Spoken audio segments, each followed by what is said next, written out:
तस्य ज्ञानञ्जनशलाकया चक्षुरुन्मीलितं येन तस्मै श्रीगुरुवे नमः। श्रीगौरांग नित्यानंद श्री अद्वैत चंद्र गदाधर श्रीवासादि गौर भक्त वृंद वांछा कल्पतरुभ्यश्च कृपा सिंधुभ्येव च पतितानां पावनेभ्यो वैष्णवेभ्यो नमो नमः। हरे कृष्णा कृष्णा कृष्णा हरे हरे, हरे रामो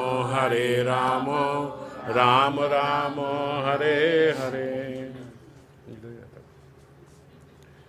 तो पिछली बार हमने चर्चा करी थी, श्रीमन महाप्रभु एक ब्राह्मण से मिले थे, जो कि बाद में पता लगा कि श्री माधवेंद्रपुरी जी के शिष्य हैं। और फिर आगे श्रीमन महाप्रभु अब जो मथुरा और वृंदावन इत्यादि ब्रज धाम में जाएंगे, वहाँ पे वही ब्राह्मण साथ में उनको सब जगह दिखाएंगे, घुमाएंगे, सब करेंगे, क्योंकि वो वहीं के हैं। हालांकि महाप्रभु से ऐसा नहीं है कि महाप्रभु को किसी को ब्रज दिखाने की आवश्यकता है, पर लौकिक रूप से अभी महाप्रभु प्रथम बार यहाँ वृंदावन आए हैं, तो यहाँ पे वो जो माधवेंद्रपुरी जी के शिष्य हैं। और वैसे भी श्रीमन महाप्रभु उनके प्रति गुरु भाव रख रहे थे, पर हमने पिछली बार देखा कि फिर महाप्रभु भगवत स्वरूप में भी अपने ऐश्वर्य में उनसे उन्होंने प्रसाद की व्यवस्था भी करवाई, और वो भी जानते हैं कि श्रीमन महाप्रभु जो हैं ये साक्षात हरि। तो यमुनार 24 घाट प्रभु कोयला स्नान, सही विप्र प्रभु के दिखाए तीर्थ स्नान। अब श्रीमन महाप्रभु ने जो 24 घाट हैं, वहाँ पे हम कभी विस्तार से चर्चा करेंगे। अभी चैतन्य चरितामृत में इतनी विस्तार से चर्चा नहीं है, पर हम लोग कभी राधा कुंड या वृंदावन प्रोग्राम बनाएंगे तो फिर 24 घाटों की चर्चा करेंगे।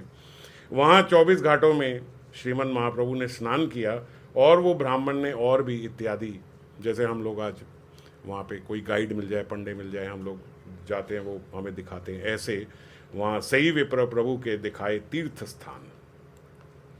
महाप्रभु ने फिर अलग अलग 12 कानन हैं, जैसे वहाँ पे 12 कानन मतलब 12 वन हैं वहाँ पे।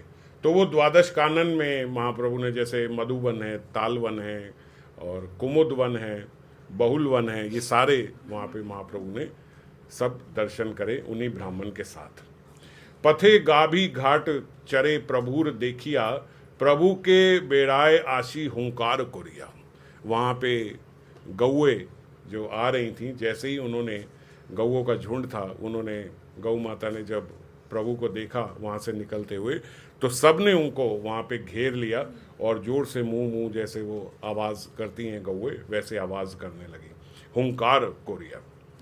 गाभी देखी स्तब्ध प्रभु प्रेमेर तरंगे, वात्सल्य गाभी प्रभुर चाटे सब अंगे।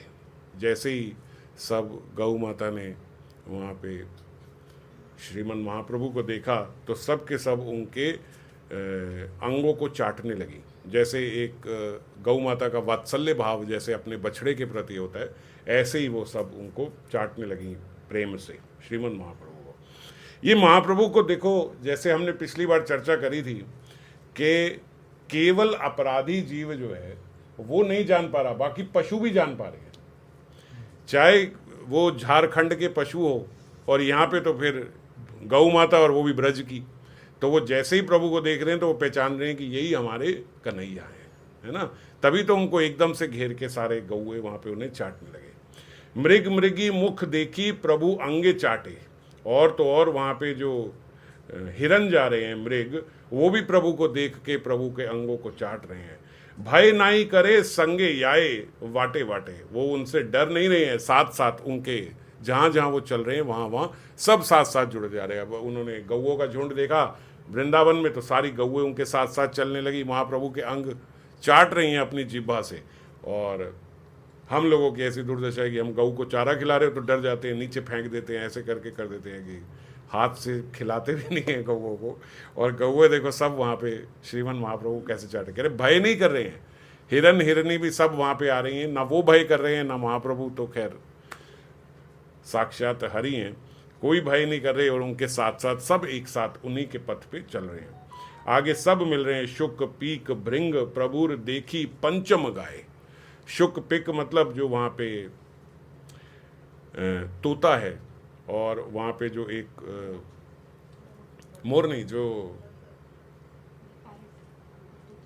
पैरेट को तोता बोलते हैं, शुक पिक, ये कोयल, कोयल, कोयल पंचम स्वर में, वहाँ पे जो कोयल का पंचम स्वर होता है, हारमोनियम में भी हम लोग करते हैं तो वो पंचम स्वर होता है, सितार में भी होता है एक सबसे सुरीला आगे तेज, तो उस पंचम स्वर में कोयल भी गान कर रही है।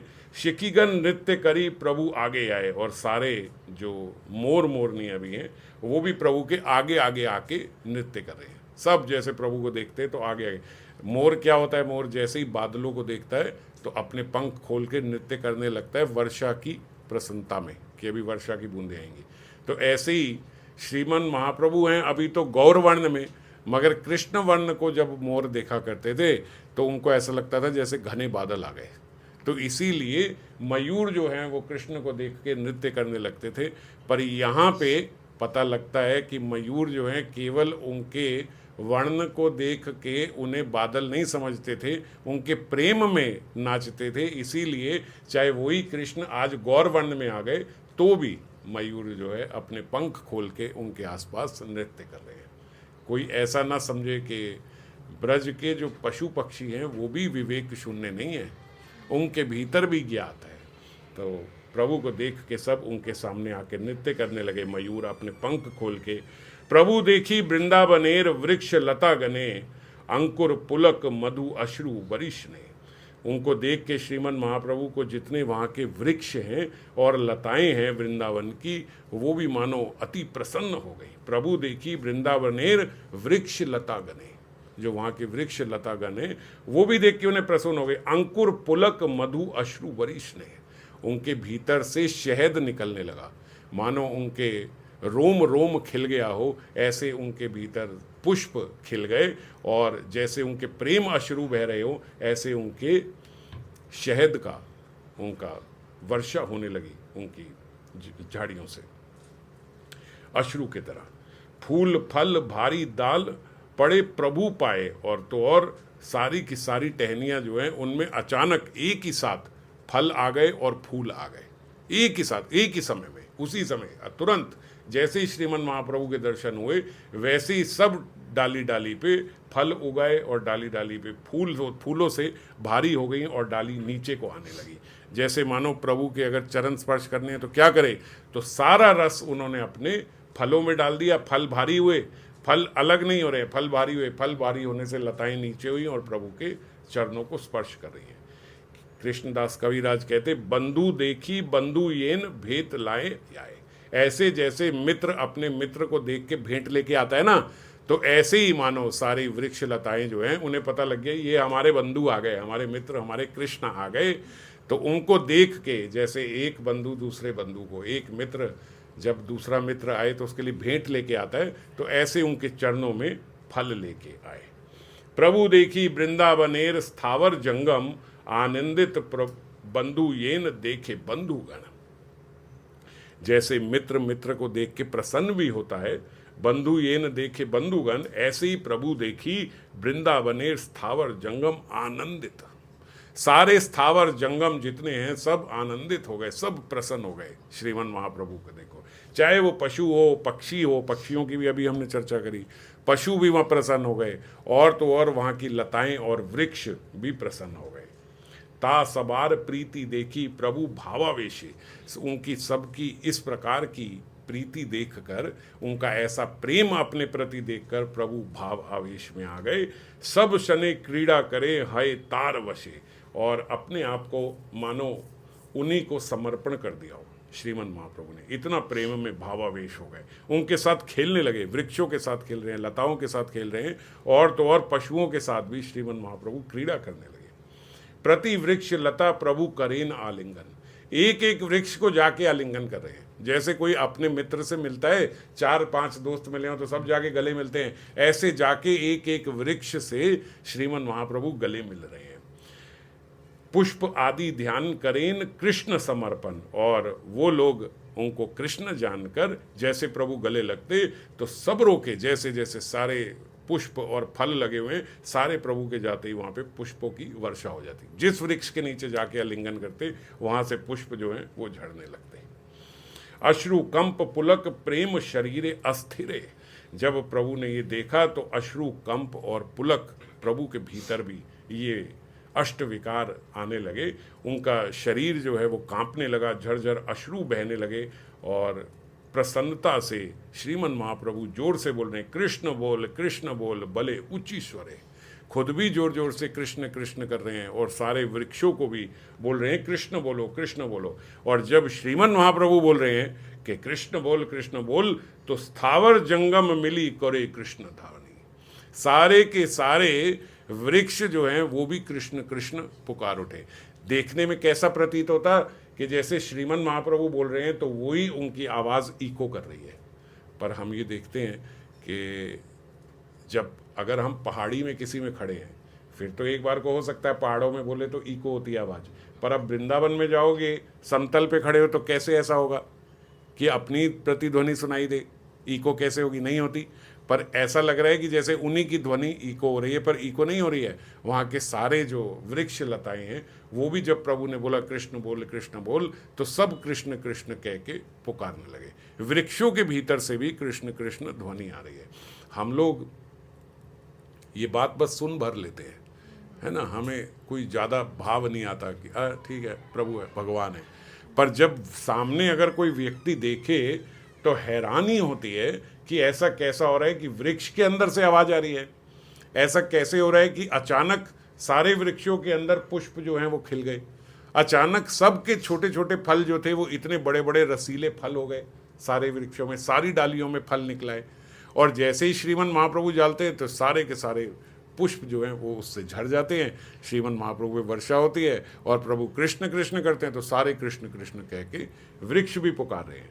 हमने पशुओं का तो सुना था कि वो भी कृष्ण कृष्ण कह रहे हैं। यहाँ पे एक एक वृक्ष, एक एक लता के भीतर से कृष्ण ध्वनि हो रही है।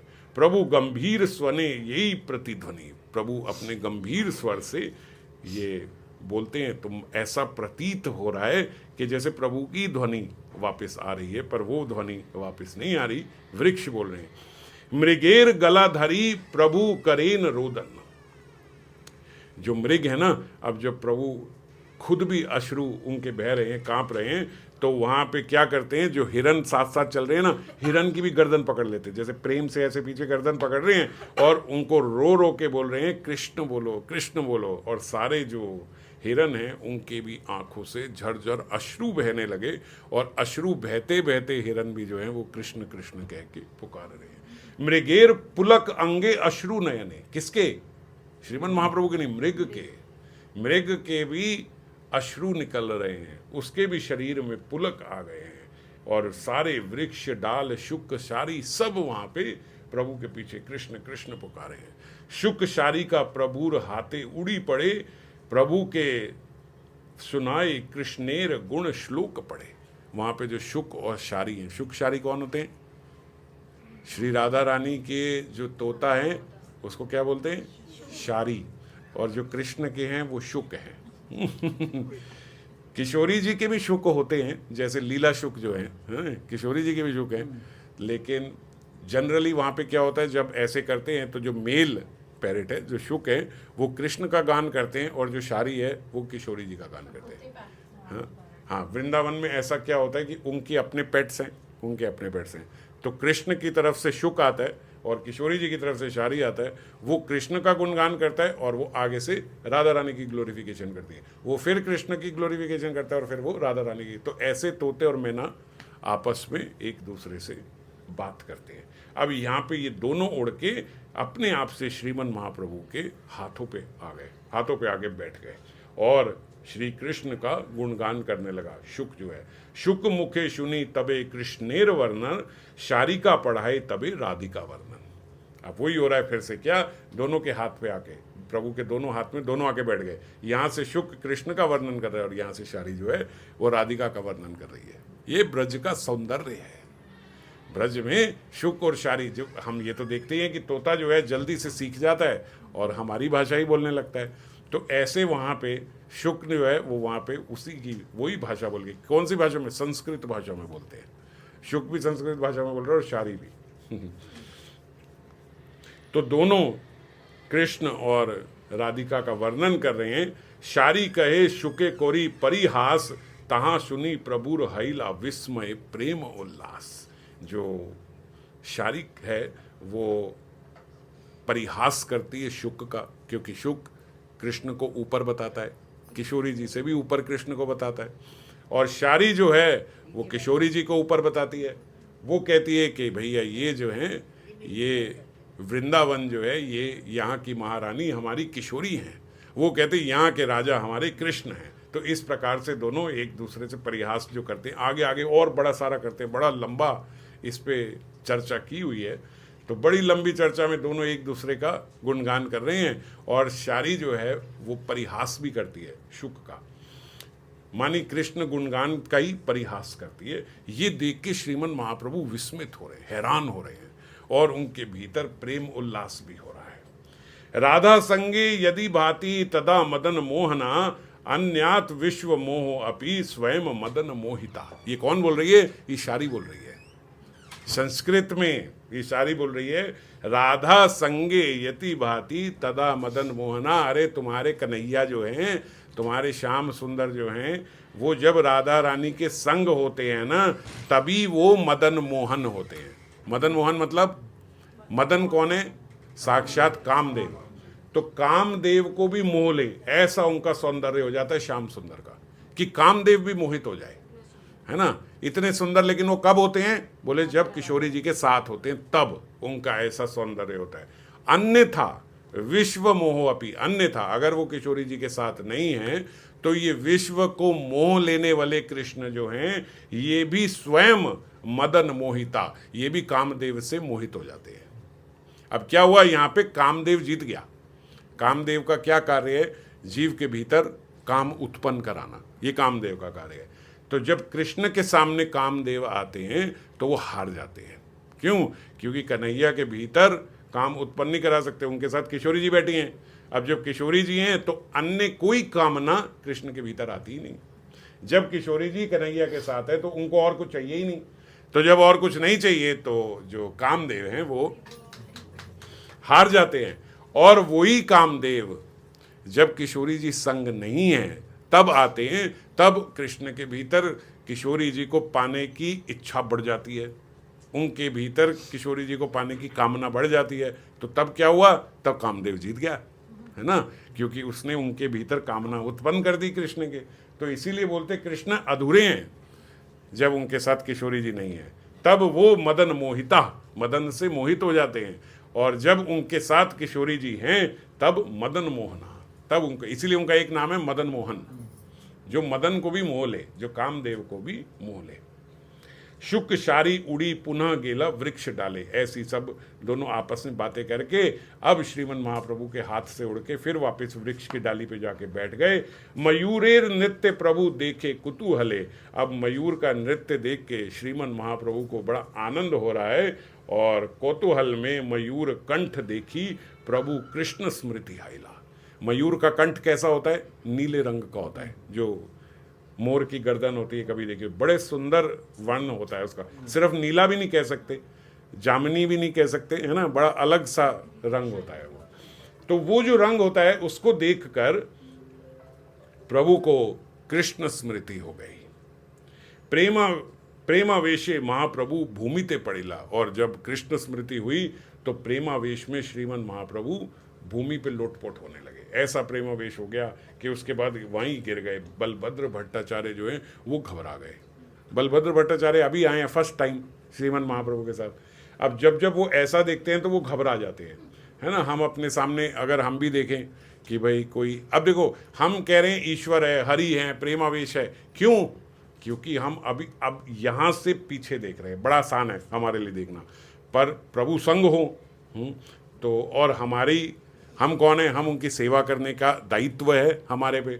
और क्या देखें कि अचानक से बेहोश हो गए, कांपने लगे, और फिर जब बेहोशी से उठे कांपने लगे तो कांपते कांपते ज़मीन पे जोर जोर से गोल गोल गोल गोल घूम रहे हैं। तो हम भी घबरा जाएंगे कि नहीं घबरा जाएंगे कि क्या हुआ? अब बाद में कोई बोले कि वो तो प्रभु को प्रेमावेश होता है, ऐसे प्रभु प्रेम में करते, तो बड़ा आनंद होगा, लेकिन उस समय एकदम घबराहट होती। तो बलभद्र भट्टाचार्य जो है बेचारे घबरा जाते थे कि ये प्रभु के भीतर ये क्या हो रहा है, और वो जल्दी से कहीं से जल लाके प्रभु के मुख पे, शरीर पे जल इत्यादि छिड़कते, मंत्र पढ़ते जो जो उनको कोई आते होते, और अपना बहिर्वस्त्र लेके, अपना वस्त्र लेके प्रभु को पंखा झरने लगते कि अचानक क्या हो गया, ऐसा करके, और जोर जोर से कृष्ण नाम, हरे कृष्ण पुकारने लगते, महामंत्र बोलने लगे। प्रभु करने कृष्ण नाम कहे उच्च करी, प्रभु के कान में जोर जोर से कृष्ण नाम बोलने लगते कि प्रभु थोड़ा शांत हो जाएं। चेतन पाइया प्रभु याई ना गड़ गदा गदी, और फिर जब प्रभु को चेतन, पहले बेहोश हो जाते, जब बेहोश होते तो वो घबरा जाते थे कि क्या हो गया, और जब बेहोश हुआ व्यक्ति है तो एकदम और ख़राब लगता है कि एकदम अचेतन हो गया।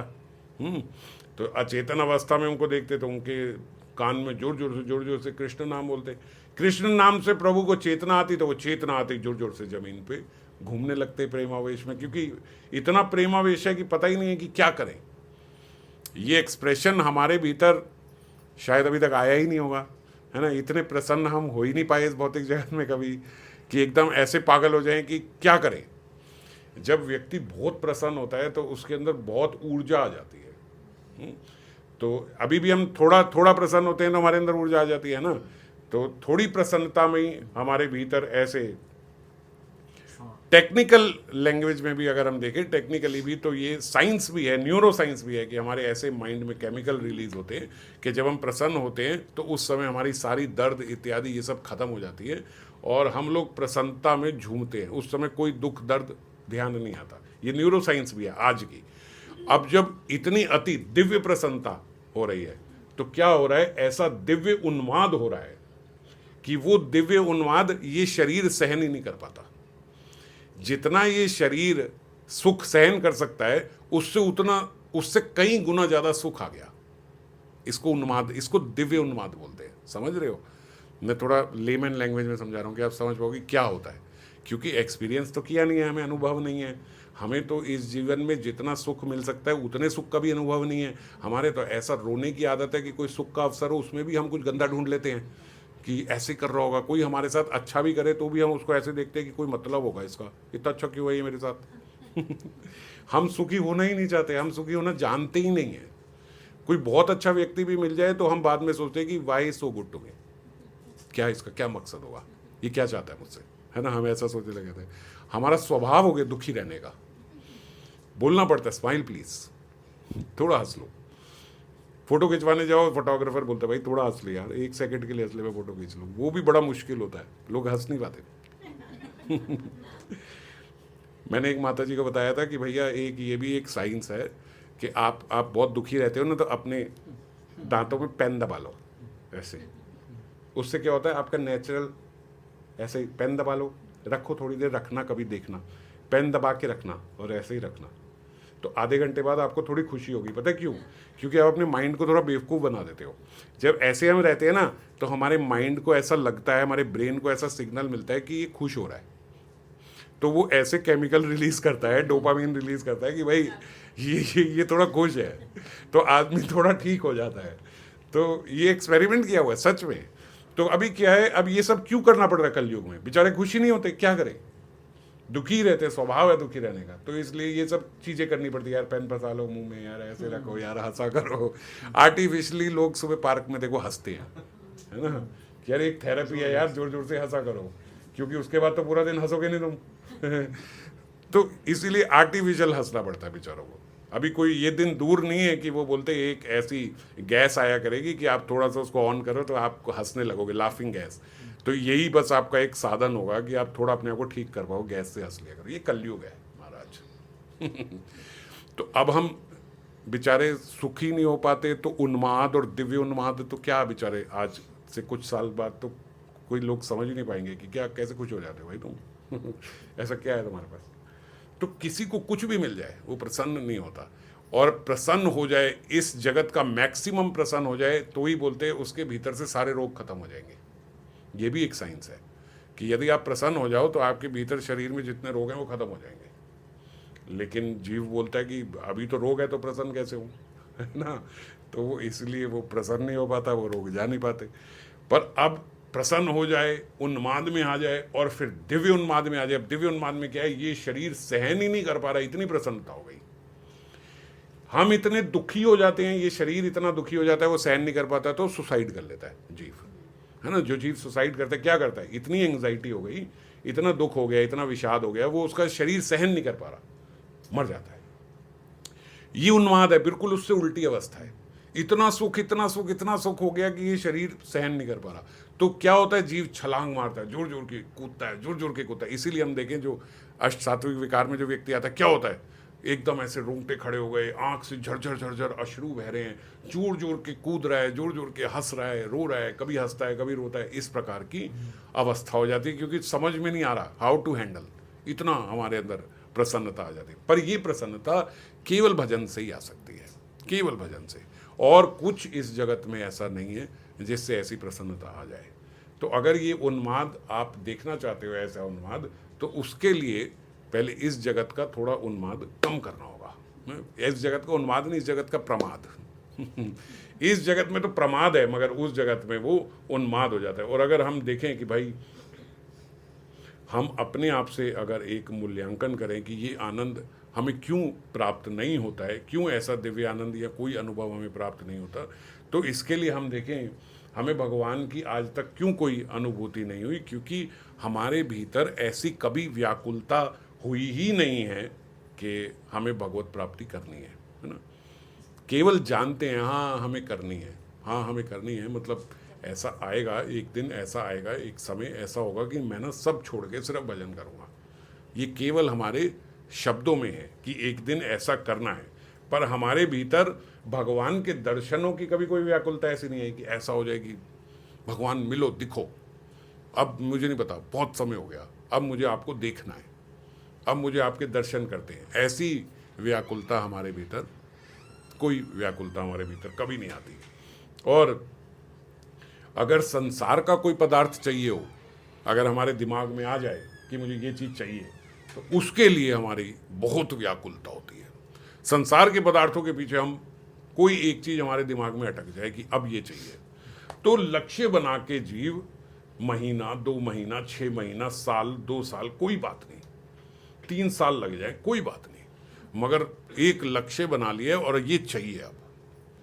तो संसार में हमारी ऐसी व्याकुलता स्वाभाविक है, कोई चीज़ दिमाग में आ जाए हमारे कि ये करना है। भाई किसी को सोचा है मैंने ये घर बनाना है, अब घर बनाने के लिए उसको 10 वर्ष लग जाए, तो 10 वर्ष वो लगा रहेगा कि मुझे मेरा घर चाहिए, यहाँ पे ऐसी व्याकुलता आ जाती है, मुझे ये गाड़ी चाहिए, मुझे ये व्यक्ति चाहिए, मुझे ये चाहिए, मुझे ऐसा करना है, मुझे इतना करना है। तो जो भी हम स्टेटस अपने दिमाग में बना लेते हैं, उसके लिए व्याकुलता आ जाती है कि नहीं आती, हमारे लक्ष्य बन जाते हैं। चाहे 10 साल बाद हो, चाहे 15 साल बाद हो, 25 साल बाद हो, आदमी बड़ा प्रसन्न होता है। 25 साल बाद मैंने सोचा था कि यहाँ मेरा अपना घर होगा, आज देखो 25 वर्ष हो गए, आज मेरा अपना घर है। तो 25 वर्ष तक व्यक्ति जिस वस्तु के लिए व्याकुल रहता है, उस व्यक्ति उस वस्तु को पा लेता है और प्रसन्न होता है कि ये करा, ये मेरे जीवन का। पर ऐसी व्याकुलता हमारे भीतर कभी भगवान के दर्शनों के लिए आई हो, अगर आ जाए तो इतने वर्ष नहीं लगेंगे। इस जगत के लिए हमें जितना परिश्रम करना पड़ता है, इतना परिश्रम वहाँ नहीं करना पड़ेगा। पर क्या है, हम अगर देखें, अगर हम पूछें कि भैया क्यों हमें अनुभव नहीं हुआ, हमारी अपनी गलती है। हमारे भीतर कभी ऐसी व्याकुलता नहीं हुई, कभी ऐसी जिद नहीं हुई कि हमें अब बहुत टाइम हो गया, 10 साल हो गए, 15 साल हो गए, 20 साल हो गए, अब बस अब चाहिए, अब भगवान आपके दर्शन चाहिए। कभी अपने हम गिरधारी के आगे खड़े हुए हो, निताई गौर राधा कृष्ण के आगे खड़े हो, अब आप बोलोगे, अब मुझे सुनना है आपको, अब कोई आप मुझे इशारा करोगे। कब तक ऐसे बस शांत विग्रह बन के बैठे रहोगे और मैं सेवा करता रहूँगा? एक जिद हो, एक व्याकुलता हो, तो मिलेंगे कि नहीं मिलेंगे। मगर हमारे भीतर वो व्याकुलता है ही नहीं, वो व्याकुलता हमारे अपने भीतर नहीं आती। जितनी व्याकुलता इस संसार के पदार्थों के पीछे है, हम जितना यहाँ परिश्रम कर लेते हैं धन कमाने के लिए, मान सम्मान के लिए जीव इतना परिश्रम करता है कि मेरी इतनी सोसाइटी में इज्जत होनी चाहिए, मेरा इतना ये सब होना चाहिए, इसके लिए कितना जीव परिश्रम करता है। तो वो परिश्रम जो है हम कभी भी भजन के लिए नहीं करते, वो परिश्रम हम कभी भी भगवान को पाने के लिए नहीं करते। ये परिश्रम हम अपने परिवार के पोषण के लिए जीवन भर करते रहते हैं। पर ये परिश्रम हम अपने लिए कभी नहीं करते कि हमारे को वो अनुभव हो जाए।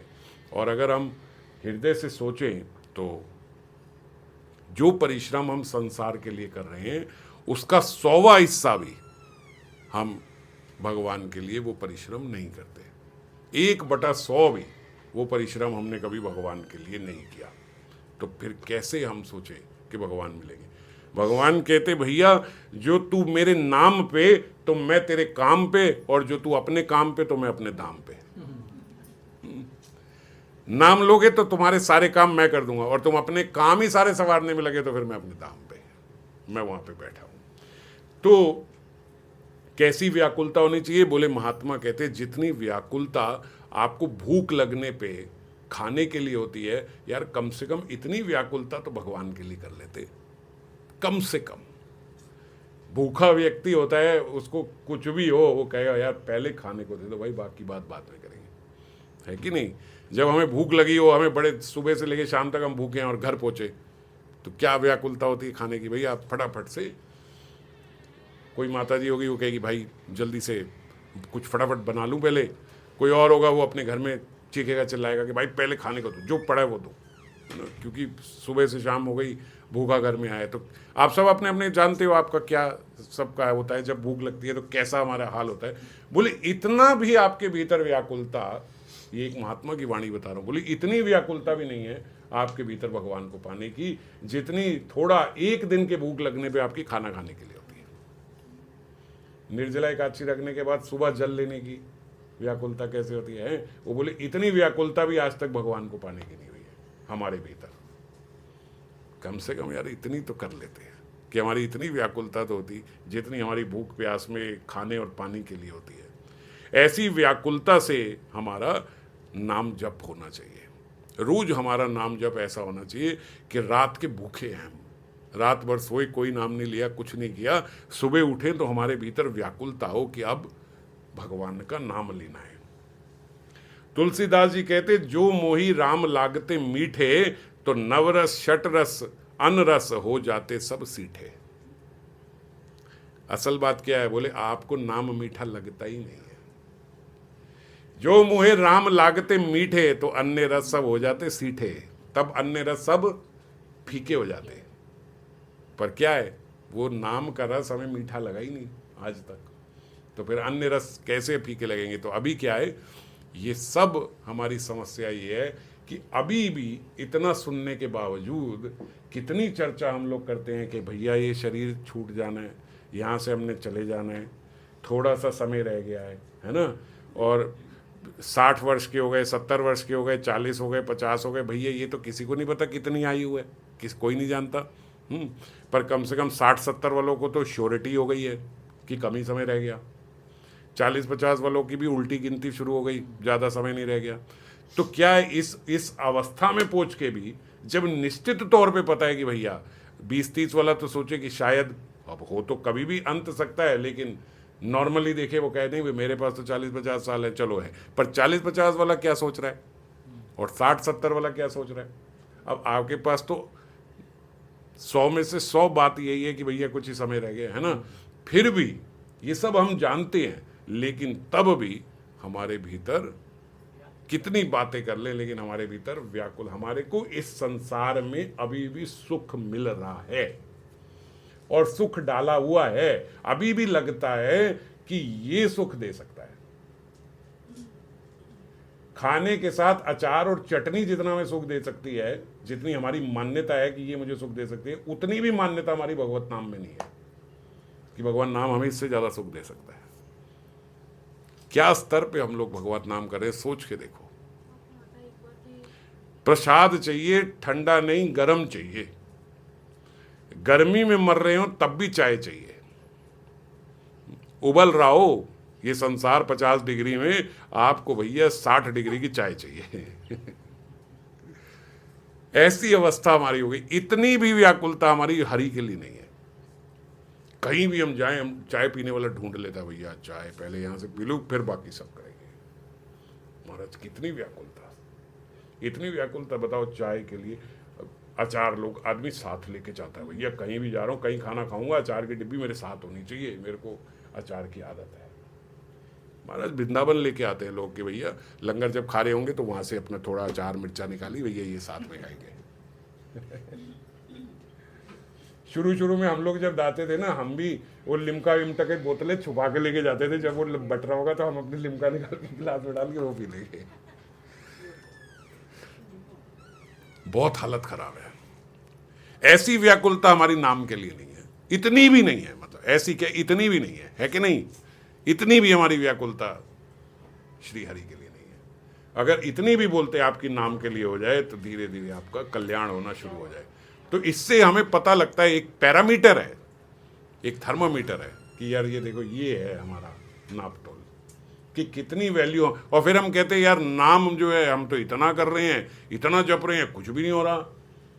हम तो सुबह 4 बजे उठ जाते हैं नाम जप करने के लिए, हम तो ये करते हैं, हम वो करते हैं। भैया करते तो हैं मगर व्याकुलता कितनी है। अच्छी बात है, नियम होना चाहिए, ये गलती नहीं है। ये मत सोचना कि फिर 4 बजे उठने का क्या फायदा भाई, वो नहीं, ये नियम तो होना चाहिए। क्योंकि जो आनंद सुबह मिलेगा वो सुबह ही मिलेगा। आनंद होगा तभी व्याकुलता और बढ़ेगी। तो व्याकुलता हमारे भीतर कब आती है? जब हमें उसका महत्व पता चलता है। ये इच्छा हमारे भीतर कब उत्पन्न होती है? जब हमें नाम का महत्व पता लगेगा। पर हमने नाम भी का महत्व भी कितनी बार सुन लिया, पर सुना कैसे? भैया यहीं सुला, उसके बाद अपना पल्ला झाड़ा यहीं पे और बाहर गए, भैया क्या है आज प्रसाद में, ये कौन बना के लाया है, ये कौन बना के लाया है, ये कैसी चटनी है, वो कैसी सब्जी है, वो कैसा है, वो ये, और ये बड़ा अच्छा बनाते हो माता जी आप। या कथा लंबी हो गई आज, प्रसाद ठीक से पाने का टाइम नहीं मिला। महाराज कथा के बाद 2 शरोपण भी कथा भाई, यार ये लंबी हो गई, ये प्रसाद नहीं ठीक से खा पाए। ऐसा भी हमारे भीतर विचार आता है, यार 11 तो कथा फटाफट से लेके जाना पड़ रहा है, थोड़ा यार ऐसे टाइम, प्रभु जी आप थोड़ा जल्दी करा करो यार। जो मेन हमारे छठ रस हैं वो तो हमें प्राप्त हो, ये तो ठीक है। तो क्या हमारी व्याकुलता नहीं है इसमें? अगर व्याकुलता होती तो इतना हरि कथा में, इतना नाम के बारे में सुनता है, थोड़ा तो हमें समझ में आती। तो इसके लिए क्या करना चाहिए? परिश्रम करना चाहिए। एक तो जब हरि कथा सुने तो कथा को सीरियसली, मैंने पिछली बार, उससे पिछली बार भी कहा था, मैं थोड़ा आजकल इस पर जान के जोर डाल रहा हूं क्योंकि मैंने अनुभव किया इस बात का कि कथा के बाद अगर हम और अन्य चर्चा नहीं करते तो बहुत सारी चीज हम लेके जाते हैं और फिर वो जीवन में पालन भी होती है। ऐसे मत सोचो रिकॉर्डिंग हो ही रही है, बाद में आराम से सुन ही लेंगे। ऐसा भी बोलते हैं मुझे बहुत, अरे उस वक्त तो इधर ऐसा हो रहा था, वैसा हो रहा था, हम ये कर रहे थे, वो कर रहे थे, फिर हमने कोई बात नहीं, बाद में आराम से रिकॉर्डिंग सुनेंगे। इसलिए नहीं हो रही रिकॉर्डिंग कि आप ही मस्ती ले लो, आप आया ही मत करो, फिर मैं ऑनलाइन रिकॉर्ड कर दिया करूँ, आप सुन लिया करो। पर वो बात नहीं जाती बाद में, जो प्रत्यक्ष सुनने से और सब वैष्णवों के बीच में बैठने से जाती है। वो घर में बैठ के नहीं जाती। हाँ, कोई चारा नहीं है तो फिर बात अलग है, पर जब ऐसा अवसर मिले तो इसीलिए बोला गया कि एक तो कथा श्रवण और फिर सब भक्तों का संग, ये 2 चीजें अति आवश्यक है हमारे लिए। संग में बैठ के कथा श्रवण करने का अगर हमें मौका मिल रहा है तो सारे अणु परमाणु बोलते सब उसी प्रकार से हमें मदद करते हैं और मदद करते हैं। सब एक दूसरे के, वैष्णवों के जो वाइब्रेशंस है वो मदद करती हैं। साक्षात हरि बैठे हैं यहाँ पे, कितने सारे हमारे साथ देखो सब बैठे हैं, ये सब वाइब्रेशन आती है, वो सब भीतर जाता है। पर हम क्या करते हैं, चला तो जाता है एक बार को। यहाँ पे तो मैं देखता हूँ कईयों के भावुकता में अश्रु भी निकलते हैं, पर वही बाहर जाके ये भी कर रहे हो, ये बड़ी जबरदस्त मजा। जैसे ही वो मजा आता है महाराज, ये अश्रु सूख जाते हैं, आके खत्म हो जाते हैं। तो इसीलिए चर्चा जब कथा हो तो कथा के बाद यही चर्चा करनी चाहिए और अन्यथा चर्चा नहीं करनी चाहिए। इधर उधर की बातें, ये सब बातें, वो सब बातें, वो सब मत करा करो। समझ गए? थोड़ा उसी भाव में रहें। उसी भाव में रहोगे, रात को उसी भाव में सोओगे, सुबह उसी भाव में उठोगे। तो क्या हुआ, ये एक कथा जो है यहाँ पे 8-10 बजे गई, सुबह 10-12 बजे तक 12 घंटे आपके अंदर बस वही रही। रात को और तो कोई चर्चा नहीं करोगे, कोई बात नहीं करोगे, तो सुबह भी 12 घंटे आपके अंदर वही चला। तो जो चीज़ 12 घंटे आपके अंदर रही है, अब वो कुछ तो अपना असर दिखाएगी ना। पर हमारा क्या है, बोले भगवान ने 2 कान दिए, एक जाने का एक आने का, यहाँ से आता है यहाँ से जाता है, यहाँ से आता है यहाँ से जाता है। ऐसा नहीं करना चाहिए। वेरी गुड, बहुत बढ़िया। व्याकुलता का क्या मतलब होता है कि हमारे भीतर जैसे भूख होती है, जैसे प्यास होती है, जैसे व्यक्ति को पाने के लिए, वस्तु को पाने के लिए हम लोग डेस्परेट होते हैं। जैसे वो तुलसीदास जी ने बोला ना, जैसे कामी को नारी प्यारी होती है, जैसे लोभी को पैसा प्यारा होता है, ऐसे जीव को राम नाम प्यारा हो, ऐसे जीव को नाम प्यारा हो। समझ गए? जैसे आपको सूट चाहिए अच्छे अच्छे, ज्वेलरी चाहिए, मेकअप चाहिए, घूमना चाहिए, वेकेशन, पहाड़, नदी, ये सब चाहिए, ऐसा हरि नाम चाहिए। मजा आया ना अभी एकदम से? यही छोड़ा सा उन्माद नाम में, ये सब में हम व्याकुल हैं। महाराज छुट्टियां आई हैं, कहाँ जा रहे हो? साथ चलेंगे, कौन से नदी पहाड़ सब जगह चलेंगे, बोलो रेगिस्तान, कोई फर्क नहीं पड़ता, 4 दिन छुट्टी चाहिए, खाना नहीं बनाना, कुछ नहीं करना, सब मिले आराम सोएंगे। ये जो व्याकुलता हमारे भीतर आ रही है, ये नाम के प्रति चाहिए, इसको बोलते हैं व्याकुलता। बाकी सब चीजों की नीरस होना चाहिए। नहीं, इसके प्रति रस होना चाहिए। बाकी सब चीजों में नीरस करने की जरूरत नहीं है, परिश्रम करने की जरूरत नहीं है, इसमें रस डालने की अवस्था चाहिए, इसमें रस डालने का परिश्रम चाहिए। नाम का जो महत्व सुना है ना, सुना है ना हमने नाम का इतना महत्व, तो जो नाम का इतना महत्व सुना है यार, कभी कभी अपने भीतर थोड़ी यही चला है, देखो तो सही नाम में इतना क्या है। 1 आध महीना इतना जरा अच्छे से जप के तो देखूं, इतना नाम के बारे में बोलते हैं, इतना नाम के बारे में बोलते हैं, सब सुने जाते हम लोग, जीवन में 1% अनुभव नहीं है यार। कभी टेस्ट ही करके देख लो कि क्या होता है नाम से, जरा अच्छे से करके देखो क्या होता है। मैं आपको एक छड़ी दूं, ये लो सर्वेश्वरी माता जी, ये छड़ी घर ले जाओ, इसको जूम जूम जूम करके घुमाओगे, जो कहोगे आपको मिलेगा। या फिर आपको थोड़े लंबे चौड़े मंत्र बता दूं कि भैया 1 हफ्ते तक आपने इसको आगे रख के ये ह्रीम क्लीम कोम कोम मंत्र पढ़ना है, और ये वाला आप पढ़ो मंत्र, और फिर उसके बाद आपको जो आप मन चाहे इच्छा मिलेगी। तो आप जाके करोगे कि नहीं करोगे? अगर मैं कहूँ भैया 1 महीना आपने इसको आगे रख के और ये वाला मंत्र करना है, तो फिर आप जो इससे मांगोगे आपको मिलेगा। करोगे कि नहीं करोगे? टेस्ट करोगे कि नहीं करोगे? तो यार नाम के लिए सब कह रहे हैं कि नाम से सब प्राप्त हो जाता है, नाम नामी से बड़ा है, तो इसको क्यों नहीं टेस्ट करते हम? हमारे भीतर क्यों इच्छा नहीं आती इसको टेस्ट करने की? इतनी तो व्याकुलता होनी चाहिए ना। पर किनका हुआ, जिनका हुआ है तो हुआ है ना, कि नहीं हुआ? महात्माओं का हुआ है कि नहीं हुआ? तो कैसे हुआ है? नाम से ही तो हुआ है। क्या करा है उन्होंने नाम के साथ? नाम के वस्त्र पहन लिए हैं, चश्मे पे नाम लिख के लगा दिया है, माथे पे लिख दिया है, क्या करा है? नाम जपा है ना।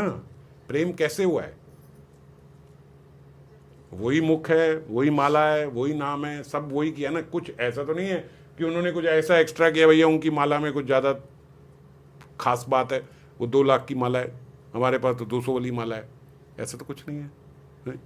कुछ भी नहीं है, सेम ही चीज़ है सारी, जो हमारे पास है उनके पास सेम ही चीज़ है। भगवत कृपा से आपका शरीर भी बराबर है ना? सबका मतलब आप अपने पे नहीं लेना, सबका, मैं अपने लिए भी बोल रहा हूँ, तो सब कुछ ही बराबर है। तो हमारे भीतर एक टेस्ट करने की इच्छा ही है यार, देखूं जरा ऐसा क्या हो जाता है। 1 महीने का ही थोड़ा चैलेंज उठा लो, चलो 1 महीना देखते हो। हाँ बोलो बोलो। आपने बोला कि डेस्परेशन भगवान के लिए हम माला करते हैं, हम घर में जो भी नियम से जो काम करते हैं वो करते हैं, मतलब मंदिर में वैसे ही जो सेवा करते हैं, फिर वो डेस्परेशन इसके अलावा क्या? डेस्परेशन कहाँ? मतलब डेस्परेशन से तो ऊपर चढ़ गए ना आप, सीढ़ी चढ़ के। डेस्परेशन कहाँ है? जैसे खाने में केक की एक्साइटमेंट होती है। डेस्परेशन कहाँ? वो तो फिर सब चीजों को आपको रिमूव करना पड़ेगा, तभी तो आपके अंदर। देखो माता जी मेरी बात सुनो, हटाने का काम मत करो, पकड़ने का काम करो। अभी मैं आपको बोलूं कि भैया चलो छुट्टी में हम लोग शिमला जा रहे हैं 6 दिन के लिए, आपको ना बोलूं, किसी को बोलूं, आपके तो बस कान में चली जाए बात कि प्रभु जी के मुंह से शिमला निकला है 6 दिन के लिए, तो आपकी तत्परता रहेगी पहले इनसे पूछूं, हेलो कहाँ कब कैसे? तो क्या करा आपने? इस शिमला में जाने के लिए क्या छोड़ा आपने? आपने सोचा कि ये छोड़ूं ये छोड़ूं ये छोड़ूं, शिमला जाऊं, कुछ नहीं। पीछे पड़े। हाँ, उसी के पीछे पड़े ना, कुछ छोड़ना तो नहीं पड़ा आपको। तो ऐसी व्याकुलता नाम के पीछे, छोड़ना कुछ नहीं है, उसको पकड़ना है। फिर उसके पीछे आपको कोई बोले कि भैया आपके रिश्तेदार आ रहे हैं उन्हीं 6 दिन में, जिन 6 दिन आपको, ना भाई सॉरी, इन 6 दिन में मत आना। आपका बच्चा कहे कि भैया मेरे को, अरे ना ना ना ना 6 दिन के बाद, अभी नहीं, इन 6 दिन में नहीं, कोई फलाना ना, इसमें नहीं, 6 दिन के बाद, 6 दिन तो मैं जा रही हूँ। अब क्या किया आपने? छोड़ दिया। छोड़ना पड़ा नहीं, समझ गए? पहले नहीं सोचा था, अब आपने सब कुछ छोड़ दिया। क्यों? क्योंकि आपने ये पकड़ लिया, इस ट्रिप में तो मेरे को जाना है, बाकी जो छूटे छूटे। आप समझ गए? अब आपको छोड़ने में कोई परिश्रम करना पड़ा नहीं। तो ऐसे ही जब नाम को जीव पकड़ लिया, अब नाम से वो करंट मिला, वो आनंद मिला, वो आस्वादन मिला, वो उन्मादनता आई, वो उन्मादकता जब हमारे भीतर आई, तो क्या सब छोड़ दोगे आप? पहले से मत डरोगे मुझे छोड़ना पड़ेगा, छोड़ना पड़ेगा, छोड़ना पड़ेगा। छोड़ना कुछ नहीं पड़ेगा, तब आप छोड़ोगे, क्योंकि आपको बढ़िया चीज मिल रही है। तो इसलिए बढ़िया चीज जब मिले तो उसको पकड़ लो। कृष्ण भक्ति रस भाविता मति क्रियताम यदि कुतो अपि लभ्यते तत्र लौल्यम अपि मूल्यम एकलम जन्म कोटि सुकृतेर न लभ्यते। हिंदी में बताता हूं। कृष्ण भक्ति रस भाविता मति, अगर ये हमें लौल्यम कहाँ से प्राप्त होगा, ये हमें कहाँ से ये अवस्था हमारी प्राप्त होगी? कृष्ण भक्ति रस भाविता मति, किसी के भीतर हम देखें कि भैया ये बड़ा पक्का कृष्ण भक्त है, इसके भीतर बहुत लौल्यम है, इसके भीतर भगवान को पाने की बड़ी इच्छा है, ये कई चीजें छोड़ के बैठा है भगवान को पाने के लिए। अगर कोई ऐसा व्यक्ति हमें दिख जाए तो क्रियताम यदि कुतो अपि लभ्यते, अगर ऐसा हमें कोई व्यक्ति कहीं मिल जाता है तो क्रियताम क्या होता है? क्रिय विक्रिय, सुना ये, खरीदना बेचना। तो अगर हमें मिल जाए तो क्रियताम यदि कुतो अपि लभ्यते, तो क्या करो? खरीद लो, बंदे को नहीं, वहां की कॉन्शियसनेस को, वहां के संग को खरीद लो। क्रियताम, विक्रिय क्या होता है? बेचना, और क्रियताम खरीद लो। क्रियताम यति कुतो अपि लभ्यते, कहीं अगर आपको ऐसा मिल जाए, खरीदो, तुरंत खरीदो। कैसे मिलेगा? तत्र लौल्यम अपि मूल्यम एकलम, क्या कीमत देनी पड़ेगी आपको? भैया खरीदना है तो कुछ देना भी पड़ेगा ना, क्या देना पड़ेगा? बोले लौल्यम। ये लौल्यम जो है, लौल्यम समझ रहे हो? मतलब वो आप बताते हो तो लोले मतलब कि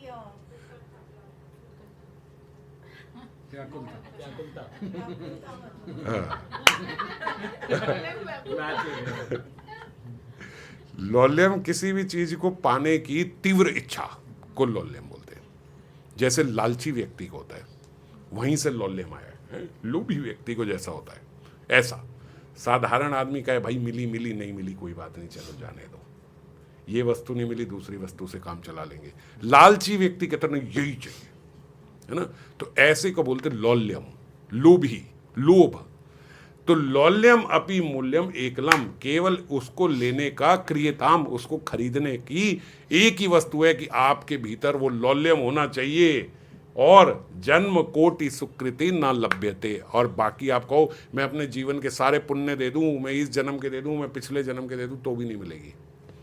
कृष्ण भाविता मति तो भी नहीं मिलेगी। अगर आपको कृष्ण कॉन्शियसनेस चाहिए, कॉन्शियसनेस मतलब कि केवल मेरे भीतर कृष्ण को पाने की इच्छा हो, तो ऐसे व्यक्ति का संग ले लो। समझ गए? और कैसे ले लो? लौल्यम, आपके भीतर लौल्यम होना चाहिए, तो फिर क्या होगा? आपकी भी मति वैसी ही हो जाएगी। समझ गए? और संग का मतलब है शब्दों को पकड़ के उसका पालन करना। ये नहीं कि भैया कहाँ रहते साधु, इन्हीं की कुटिया में रहूंगी मैं तो अब आगे से, है नहीं। तो वो संग नहीं। संग ये कि भैया अब ये जो कहेंगे मैं वही करूंगी, अब ये जो कहें मैं वही करूंगी, ये संग है। जैसे गुरु बोलते हैं ना कि भैया, एक बार विनोद बाबा बोल रहे थे कि जो सबसे प्रिय हमारा शिष्य जो है वो तो बहुत दूर रहता है, वो पास नहीं रहता, वो तो कभी कभी मिलने आता है। तो प्रिय कैसे हो गया? क्योंकि एक एक बात मानता है। तो इसीलिए इसी को संग कहते हैं। संग ऐसा कि भैया जो एक गुरु को पता हो भैया मैंने जो कह दिया वो चाहे 1000 किलोमीटर दूर है वो उसका पालन कर रहा है, वो अन्यथा नहीं कर सकता, ये संग है। और पास बैठा हुआ महाराज रात को वीडियो गेम खेल रहा है तो काय का संग हुआ? वो कहे नहीं जी मैं तो इनकी कुटिया में इन्हीं के संग रहता हूँ, मेरा तो कल्याण हो ही जाएगा। नहीं, ये बात नहीं है, ये बात नहीं है, इसको संग नहीं बोलते। तो कहीं मिले आप उसको खरीद लो। यहां पे भी क्या चाहिए? लौल्यम ही चाहिए, समझ गए? ये लौल्यम ही हमारे भीतर होनी चाहिए। अगर हमारे हृदय में यही है कि भाई बस ये वस्तु मिल जाए फिर उसके बाद अच्छे से भजन करूंगी, ये फिर बाधा आती है। अब सब कुछ हमने छोड़ दिया लेकिन एक वस्तु हमारे जीवन में ऐसी आ जाएगी, यार ये मिल जाए ना उसके बाद मैं अच्छे से भजन करूंगी। एक बार मेरा ऐसा कमरा हो, ऐसा ऑल्टर हो, बैठने को मिले जबरदस्त, उसके बाद देखो मैं वहां क्या करूंगी। महाराज देख लिया हमने, बन गया, क्या हो गया उसके बाद भी कितना ही उसके बाद भजन हो गया, देख लिया। तो जब भी आप ऐसा सोचोगे कि ये बस मिल जाए, बस ये मिल जाए, बस इस लड़की के साथ एक बार मेरी शादी हो जाए उसके बाद तो भजन ही भजन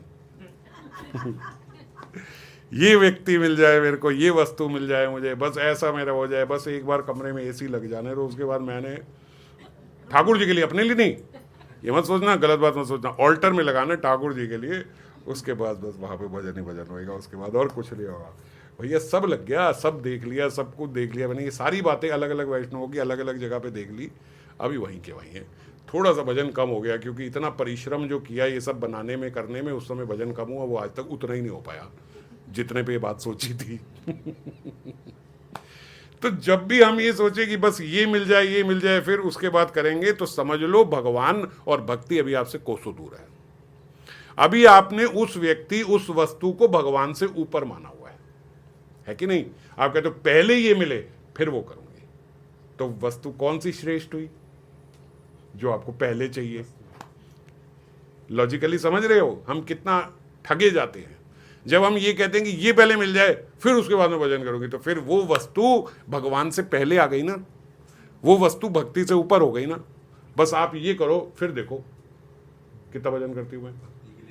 हाँ, तो वो कंडीशन भक्ति से ऊपर है, वो भगवान से ऊपर है। तो इसीलिए आपने एक तुच्छ विषय, वस्तु या व्यक्ति को भगवान से ज्यादा ऊपर कर दिया, भगवान से ज्यादा उसमें श्रद्धा डाल दी, तो कैसे भगवत प्राप्ति होगी?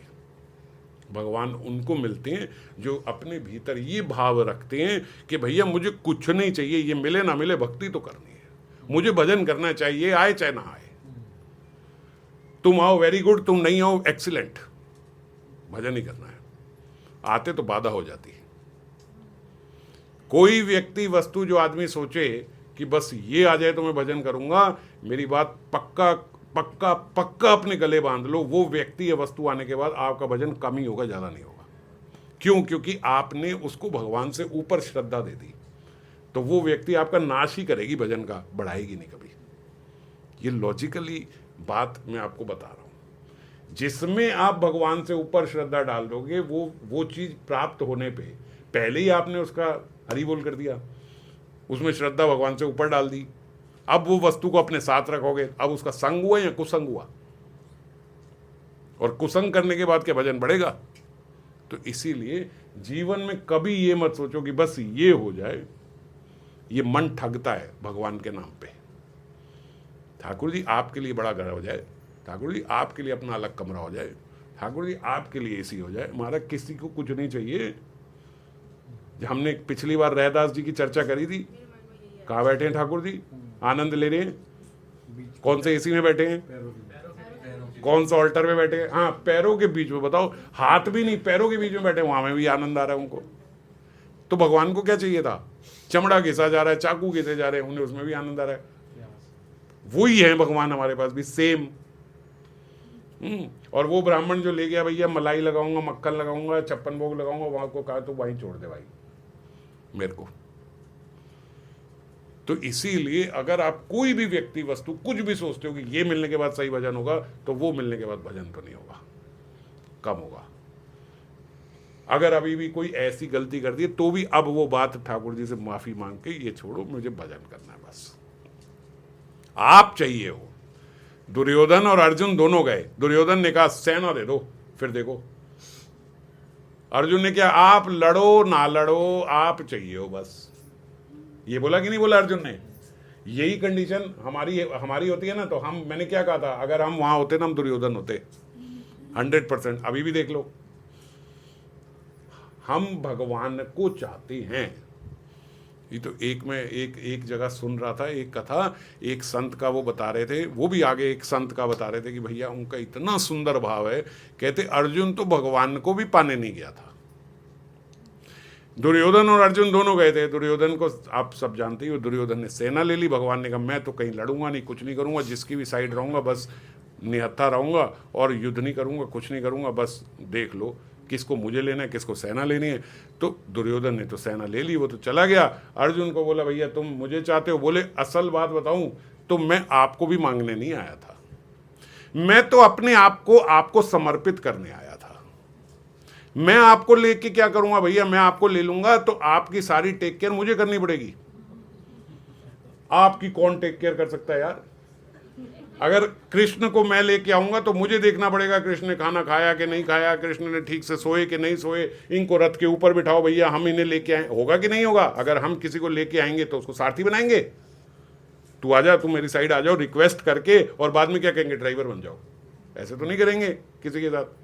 बोले अगर मैं जाऊंगा आपको मांगने और मैं आपको लेके जाऊंगा तो मुझे आपकी खातिरदारी करनी पड़ेगी। मैं तो अपने आप को आपको सौंपने आया हूं भैया, मुझे आप रख लो। और यही हुआ। फिर कृष्ण ने कहा चप तू मेरे पास है, अब मैं तेरी देखता हूं।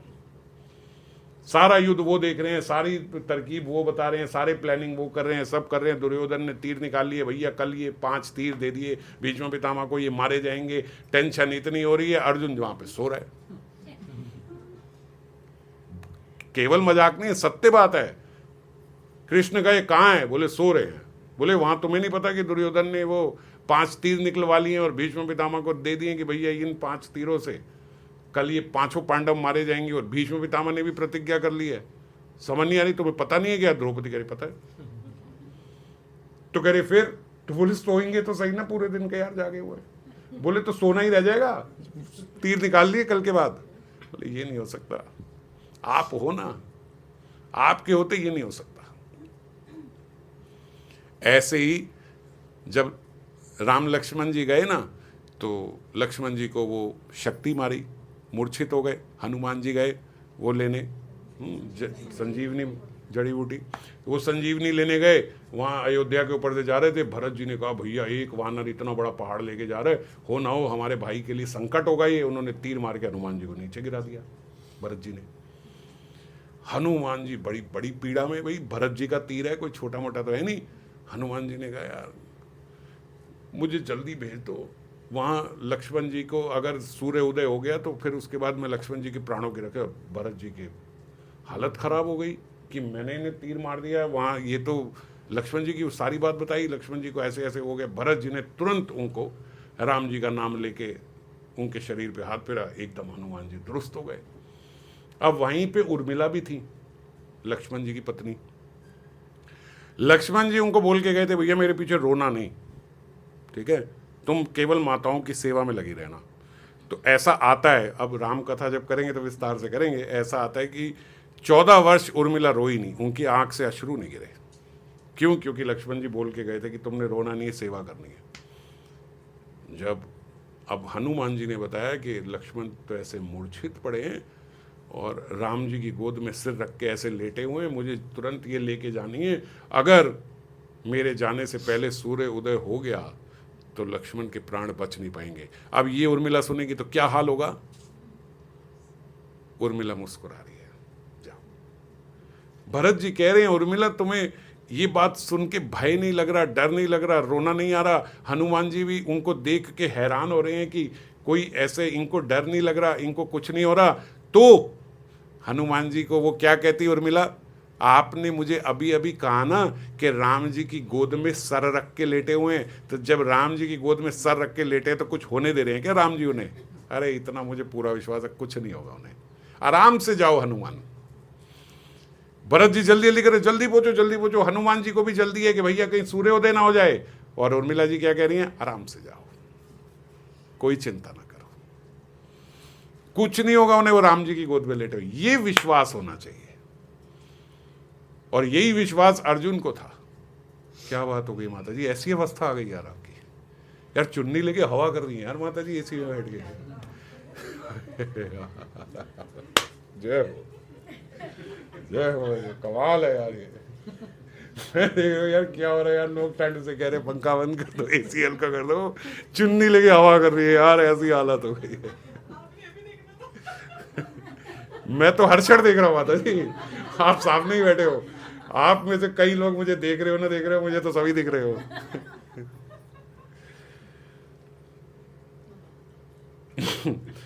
काम ही नारी प्यारी जिमी लोभ ही प्रिय जिमी दाम तिमी रघुनाथ निरंतर प्रिय लागहु मोहि राम।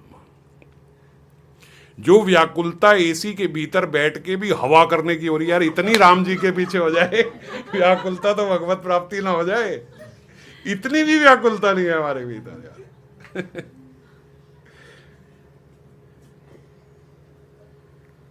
कहाँ थे हम?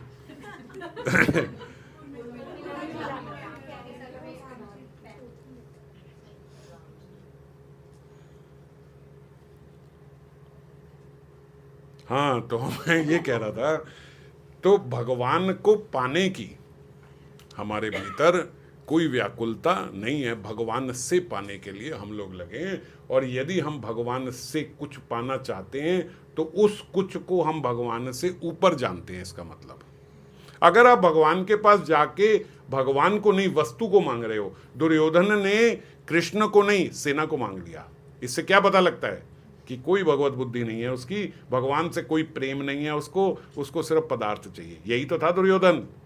तो हम क्या है,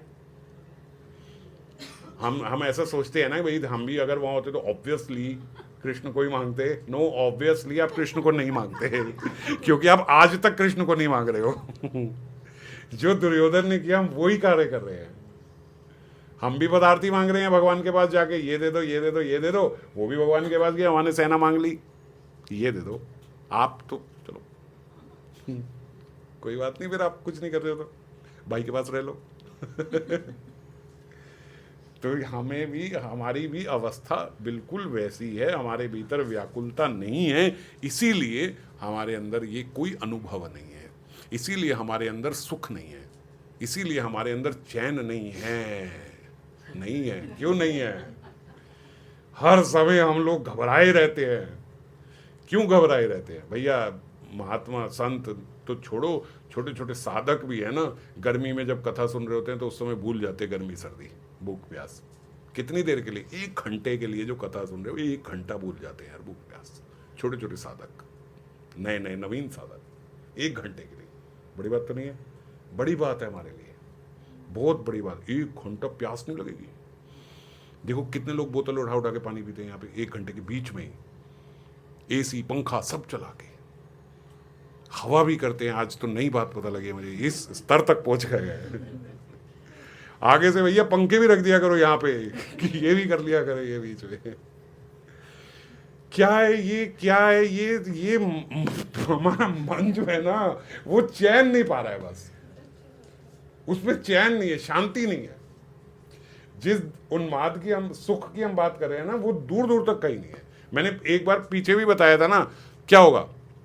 माला करने बैठेंगे ना, माला करने बैठे, फिर एक पैर इधर ऊपर, फिर एक पैर उधर, फिर ऐसे पलंग पे ऐसे ले ऐसे, फिर थोड़ी देर के बाद सीधे हुए, एक माला पूरी नहीं, फिर यार ये दरवाजा खोल, दरवाजा खोल, वो दरवाजा खोल, वो दरवाजा बंद कर दे यार, मच्छर आ रहे, खिड़की खोल दे, खिड़की बंद कर, एसी चला दे, एसी, हवा बहुत आ रही है, इसका टेम्परेचर कम कर, टेम्परेचर बढ़ा, पंखा चला, पंखा चल के ये बंद कर, वो यार मैं नीचे जाके करूँ, मेरे से यहाँ पे माला नहीं हो रहा है यार। मैंने कहा यार 4 माला तो कर लो यार, 4 माला तो शांति से कर लो यार। नहीं होती शांति, क्योंकि क्या है, बेचैनी है अंदर।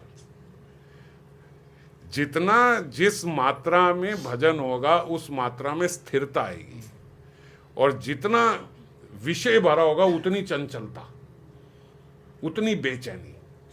समझ गए? और ये कैसे जगत में आए, जैसे मैं अभी पीछे एक भक्त से बात कर रहा था, हमारे भीतर ग्रेटिट्यूड हो। ग्रेटिट्यूड समझते हो क्या? हिंदी में बोल दूंगा इसे, शुक्रा, कृतज्ञता, शुक्राना, चलो जो भी, कोई बात नहीं, शुक्राना हो, शुक्रगुजार हो, कृतज्ञता हो, थैंकफुलनेस हो, ग्रेटिट्यूड हो। सब समझ गए ना? सब, कोई इसमें डाउट नहीं रह गया कि भैया ये आपने क्या वर्ड बोला था, समझ नहीं आया था। तो ये जब हमारे भीतर आता है ना, तो मैं बता रहा था ये बिल्कुल इनवर्सली प्रोपोर्शनल है एंग्जाइटी के, एकदम ऑपोजिट है उसके। अगर ये आपके भीतर आ गया तो संसार के प्रति जो एंग्जाइटी है, जो घबराहट है, ये सब चीजें धीरे धीरे कम हो जाएंगी।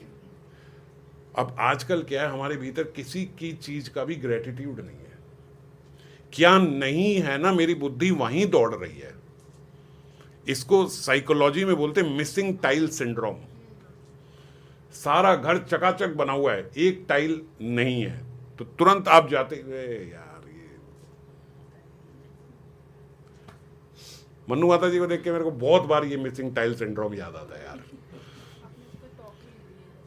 2 साल हो गए, इनका घर नहीं बन रहा, कहीं यहाँ घंटी नहीं लग रही, वहाँ ये ठीक नहीं है, यहाँ ये ठीक नहीं है, वहाँ मोर पंख ठीक नहीं है, उसको ऐसे एकदम ऐसा, ये पर्दे में डोरी का कलर सही नहीं है, हमारी डोरी मोटी है, आपकी डोरी पतली है, महाराज वही वाली चाहिए, हमारे पीछे तरपाल लगी, आपके नहीं लगी है, ये वो क्या कुछ नहीं मिल जाए, मगर उसके बाद भी कहीं ना कहीं अभी ये रहता है, ये है ना क्या, अभी भी लगा हुआ है ना कि अभी ये करना है, अभी वो करना है, अभी ये वाला गमला नहीं, वो वाला फाइबर वाला गमला लाना है, वहाँ ये करना है, ये करना है, वो करना है। महाराज नहीं पूरा हो पा रहा और नहीं हो पाएगा, क्योंकि बीमारी उधर नहीं, बीमारी इधर है। समझ रहे हो? बीमारी बाहर नहीं है, भीतर है। अब हमारा ग्रेटिट्यूड होना चाहिए इनके प्रति भी, इनको देख के हमें ये शिक्षा मिल रही है ना। अन्यथा भाव नहीं रखो, इनके प्रति कृतज्ञता रखो कि देखो ये हमें सिखा रही है, कि ये हमें एक एग्जाम्पल जैसे सामने मिल जाता है तो ज़्यादा समझ में आती है ना। ये होती कैसे समझ में आता है यार। तो क्या है, और हम भी अलग अलग फील्ड में। अब एसी पंखे के बीच गर्मी लगने का क्या है? एंग्जाइटी। चित्त शांत नहीं है, शांत नहीं है एकदम। क्यों नहीं है? क्योंकि वही ग्रेटिट्यूड नहीं है हमारा। जो मेरे पास है वो को तो मैं पीछे करो जी, जो नहीं है वहां पे हमारी नजर टिकी हुई है। ये चाहिए, ये चाहिए, ये चाहिए, ये चाहिए। अभी तो बहुत कुछ करना है, अभी तो ये पाना है, ये पाना है, ये पाना है, वो पाना है, संसार में, विषय में। भगवान में नहीं। अगर वहां हो जाए तो बहुत अच्छी बात है, लेकिन यहाँ पे और जो है उसके लिए हमारी कोई थैंकफुलनेस, कोई कृतज्ञता, कोई ग्रेटिट्यूड नहीं। हम भगवान के पास जाके एक बार ये नहीं बोलते भगवान आपने मेरी कितनी स्थिति अच्छी कर दी। अभी अगर सच में आप नहीं होते तो मैं कहाँ ही इस संसार में मर रहा होता। संसारिक जीवों को देखो, क्या क्या नहीं है उनके पास, मगर फिर भी रोते के रोते रहते, रोते के रोते रहते। आपने इतना अच्छा संग दे दिया, सब दे दिया, समझ दे दी, कितना कुछ दे दिया आपने। ऐसा हमारा ग्रेटिट्यूड हो ना, तो अपने आप देखना आप शांत होते चले जाओगे। आप अपने जीवन में देखना, जितना ग्रेटिट्यूड आपके भीतर होगा उतने शांत हो जाओगे। यही ग्रेटिट्यूड साथ वाले जीवों के प्रति भी हो। हर पत्नी को अपने पति से कंप्लेन है, वो एक कंप्लेन है जो वो नहीं करता, वो 10 काम जो वो कर देता है उसके लिए हमारे कोई ग्रेटिट्यूड नहीं है। ये क्यों होता है? क्योंकि हम सारी चीजों को जो हमें मिल रही है उसको फॉर ग्रांटेड समझते हैं। ये बहुत बड़ा रोग है। जो मिल रहा है उसको तो फॉर ग्रांटेड समझ रहे हैं। सेम बात पति की भी है पत्नी के लिए। उसकी शिकायतें हैं, मगर कभी उसके भीतर ग्रेटिट्यूड नहीं है कि यार कभी जीवन में मेरे को खाने का सोचना नहीं पड़ा कि घर जाके ये बनाना है, ये बनाने का। जब जाऊं एकदम गर्मा गर्म परोसा हुआ मिलता है मेरे को। ये हमारे भीतर, ये तो इसका काम है तो करेगी। जैसे ही ये बोल दिया ना, वैसे ही बस ग्रेटिट्यूड खत्म हो गया। काम नहीं है महाराज। आजकल की पत्नियां देखो, ये काम नहीं है उनका। वो आपको बताती हैं कि ये मेरा काम नहीं है भाई, दोनों नौकरी करते हैं, तू भी बनाएगा मैं भी बनाऊंगी, one day you one day me, MWF2 TTF मैं। यही होता है TTS, Tuesday Thursday Saturday, Monday Wednesday Friday. आजकल नई टर्म है MWF TTS। तो ये सब ऐसे करते हैं। अगर आपके घर में ऐसा नहीं है तो ग्रेटिट्यूड होना चाहिए कि नहीं होना चाहिए? संसार में बाहर जाके देखो, आग लगी पड़ी है, आप घर में आराम से रह रहे हो, तो ये ग्रेटिट्यूड होना चाहिए कि नहीं? और बहुत सारी ऐसी वस्तुएं, बहुत सारी ऐसी चीजें हैं जिनके लिए हम अगर देखें, अगर हम थोड़ा सा 10-20 पॉइंट बनाओ हमारे पास क्या क्या है। अरे छोड़ो यार, नजर लग जाती है, जो है उसको छोड़ो ये मत करा करो, ऐसा नहीं होता। ये गलत फ्रेमिंग कर दी गई है आपकी, ये बिल्कुल गलत फ्रेमिंग है। बल्कि जिस पे आप ध्यान दोगे वो चीज बढ़ेगी। आपके एक मुहासा हो जाए ना यहाँ पे, आप उसको 4 बार शीशे में देखोगे वो बढ़ जाएगा। और जो व्यक्ति कहता है छोड़ो यार हो गया अपने आप ठीक हो जाए, उसका 2 दिन में ठीक हो जाता है। क्या होता है, जिस पे आपने ध्यान दिया है वो बढ़ेगा। अगर आप कृतज्ञता पे ध्यान दे रहे हो, अगर आप ग्रेटिट्यूड पे आप क्या शुक्राना कर रहे हो, आप थैंक यू फील कर रहे हो, आपने मुझे ये दिया ये दिया ये दिया, तो क्या होगा, you will get more reasons to thank. आपको और चीजें मिलेगी, आपको और अच्छा होगा। आप कैसे हो, ठीक है, चल रही है किलिंग टाइम बताओ, ये नहीं टाइम, कमाल हो गया, सही कह रहे हो यार, कट रही है, किलिंग टाइम है। क्या करें टाइम पास करने के लिए? वैष्णव कहते हैं यार टाइम नहीं मिल रहा नाम जप करना है, टाइम नहीं मिल रहा। जीव कहता है यार टाइम पास कैसे करें, चलो एक दूसरे की चुगली करें मैं आजकल जो ये सबसे ही पता लगता है, जो ऑफिस जाते हैं, कॉलेज जाते हैं, वो कहते हैं माहौल ऐसा है कि अगर आप किसी की बुराई नहीं कर रहे हो तो आप क्या बात करोगे किसी से। अगर आप किसी की उड़ा नहीं रहे हो, स्कूल में, कॉलेज में, सब जगह यही बात है कि अगर आप किसी की नहीं उड़ा रहे तो आप आपस में क्या बात करोगे? फिर आपके पास तो टॉपिक ही नहीं है कुछ बात करने को, क्या बात करोगे? अगर आप नहीं कर रहे हो, किसी की नहीं उड़ा रहे तो क्या बात करोगे? भगवान की बात करोगे तो लोग ऑर्थोडॉक्स है यार, क्या ये सब बातें करता रहता तू। तो ऐसे माहौल में जाके अगर आप ठीक सीधे से तो लीला सुनाना नहीं प्रारंभ कर दोगे ना, लेकिन एक ग्रेटिट्यूड का भाव अगर है, यार आप कहो यार लेकिन ये बहुत बढ़िया व्यक्ति है। कोई तो ऑफिस में ऐसा होगा जो अच्छा व्यक्ति होगा, हम उसकी चर्चा करें, यार ये अच्छा व्यक्ति है, यार ये अच्छी है, यार इसका ये स्वभाव अच्छा है, यार चाहिए कैसी भी है ये बढ़िया है। आप देखो अगर एक व्यक्ति ऐसा हो जाए ना तो सामने वाला, हाँ यार ये बात तो है, ये बात तो ठीक है, ये तो ठीक है। एक व्यक्ति भी अगर पलट दे तो सारा जो है माहौल चेंज हो जाता है, पॉजिटिव हो जाता है। पर वो करेज होना चाहिए, वो भीतर होना भी तो चाहिए। हमें भी आनंद उसी में आता है, नेगेटिविटी में, हमें भी ये सब करने में मजा आता है। तो मैं क्या कह रहा था, हमारे भीतर ग्रेटिट्यूड होगा तभी तो बात करेंगे। अगर हमारे भीतर ही नहीं है तो ये बात आएगी कहां से? अभी मुझे किसी के गुण दिखते हो तो मैं जाके शिफ्ट करूं ना माहौल को, मैं भी गुणों की बात करूं, पर मैं ही नहीं देखता किसी के गुण तो मैं कैसे बात करूंगा? तो इसीलिए ये फीलिंग हमारे अंदर इनकलकेट करो, ये डालो ग्रेटिट्यूड। क्या क्या मेरे पास नहीं है उस पर ध्यान छोड़ो, क्या क्या है उस पर ध्यान दो। वो बहुत ज्यादा है उससे जो नहीं है। जो चीजें मेरे पास नहीं है उससे बहुत ज्यादा मेरे पास है, पर हम उस पर ध्यान नहीं देते, हम उसी पे ध्यान देते हैं जो नहीं है। इसीलिए हमारे जीवन में खालीपन बढ़ रहा है, क्योंकि आप ध्यान खालीपने पे दे रहे हो, समझ गए? इसीलिए आज लोनलीनेस बढ़ रही है, क्योंकि आप ध्यान वहीं दे रहे हो। इसीलिए नेगेटिविटीज बढ़ रही हैं, क्योंकि आप सारा दिन नेगेटिविटी ही बिकती है। आप न्यूज़ पढ़ो, न्यूज़पेपर पढ़ो, मैगजीन पढ़ो, आर्टिकल पढ़ो, सब जगह उल्टा नेगेटिव नेगेटिव नेगेटिव नेगेटिव लिखा होगा, क्योंकि यही बिकता है, यही चलता है, यही पढ़ना चाहते हैं और यही हम चर्चा करना चाहते हैं, यही सुनाना चाहते हैं। तो क्या बढ़ेगा? सारा ध्यान केंद्रित कहाँ है? जहां केंद्रित है वही बढ़ेगा, समझ गए? और यही ध्यान अगर हमारा नाम में हो, यही ध्यान अगर हमारा ग्रेटिट्यूड में हो, कृतज्ञता हो, भगवत भाव हो, एक दूसरे के गुण देखने की आदत हो, ये आदत बनानी पड़ती है, बना लो। जब मैं किसी को देखूं मेरे को ऐसा होना चाहिए कि यार मुझे इसके गुण देखने हैं। क्यों मुझे इसके गुण देखने हैं? क्योंकि जो मैं जिसके भीतर देखूंगा वो भाव मेरे भीतर आएगा। ये साइंस है, ये न्यूरो साइंस भी और ये शास्त्र भी कहता है।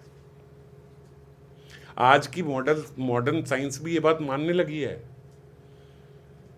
लेकिन इसका प्रचार नहीं होता, पर मानने लगी है क्या कि जो गुण या दोष आप दूसरे के भीतर देखोगे, थोड़े समय में वो आपके भीतर आ जाएगा। अगर आप किसी के भीतर अवगुण अवगुण अवगुण देखते रहते हो, थोड़े दिन बाद आप भी वैसे ही हो जाओगे, क्योंकि आपके माइंड में वही चल रहा है, आप वही बोल रहे हो, वही चर्चा कर रहे हो, वही बन जाओगे। और अगर आप लोगों के गुण देख रहे हो तो आपके भीतर वही गुण आ जाएंगे। तो आप अपने भीतर क्या चाहते हो? गुण चाहते हो ना, तो ये प्रैक्टिस करो कि मुझे आज के बाद भैया मुझे किसी की कमी डिस्कस नहीं करनी। अगर स्वभाववश मुझे दिख भी रही है, संस्कारवश मुझे दिख भी रही है, एकदम से तो ऐसा नहीं हो जाएगा जादू हो गया। अगर मुझे दिख भी रही है, मुझे नहीं देखनी, मुझे नहीं मुझे जो भी हो, मुझे क्या करना है। जैसे आप लोगों की अच्छी बातों को ऐसे करते हो ना, अबे हाँ ठीक है मगर ये देखना थोड़ा अच्छा हो भी गया तो क्या, ऐसे जैसे आप करते हो ऐसे उनकी कमियों को बोलो। होगी कमी, होगी मेरे साथ तो अच्छे से बात करती है, होगा ही होगा भाई, हमारे साथ तो बिल्कुल ठीक है कि नहीं। तो अगर हमारा ऐसा भाव हो जाए, हम केवल गुण ही देखेंगे, हम अवगुण नहीं देखेंगे। खास करके जो लोग ऑफिस जाते हो, सब करते हो, भैया माहौल बहुत खराब होता है वहाँ पे, ये जरूर प्रैक्टिस करो। मैंने किसी के अवगुण नहीं देखे, कोई खराब हो मुझे नहीं देखने। क्यों? क्योंकि देखने से आपके अंदर आ जाएंगे। मुझे अपना बचाव करना है ना, मुझे नहीं करना। मुझे जो किसी की अच्छी चीज़ लगे ना, मैं उसी को देखूँ, बुरी चीज़ को ना देखूँ। अगर ऐसा मेरा भाव हो जाए तो फिर एक दिन ये चंचलता जो हमारे अंदर है ये खत्म होगी, स्थिरता आएगी। जैसे सामने वाला कोई बुराई कर रहा है तो उससे फिर कैसे किसी की मतलब किसी की थर्ड पर्सन आपसे आते हैं तो बिल्कुल ऐसे सुनो जैसे अभी हम हरी कथा सुनते हैं। एक से सुनी दूसरे से निकाली। जैसे हम इतने सालों से कथा सुन रहे हैं, इतने सालों से नाम के गुण सुन रहे हैं, नाम का महत्व सुन रहे हैं, लेकिन हमारे बिल्कुल जू नहीं रुकती कान में, है ना। ऐसे हो जाओ, करे करे भैया, हमें कोई फर्क नहीं पड़ता। समझ गए? नहीं सही नहीं, आपको नहीं कह रहे, वैसे जनरल बोलो, बिल्कुल ऐसे कर कि जैसे हमने आज तक कथा सुनी है ना, ऐसे इसकी व्यथा सुनेंगे। नो मनन, नो मनन। हाँ, कोई मनन नहीं, कोई कुछ नहीं भैया, तू बोल, हम उसके बाद तू क्या लाया लंच में। हाँ, 1000 बुराइयां करके उसको बोला ये सूट कहाँ से खरीदा, अच्छा लग रहा है।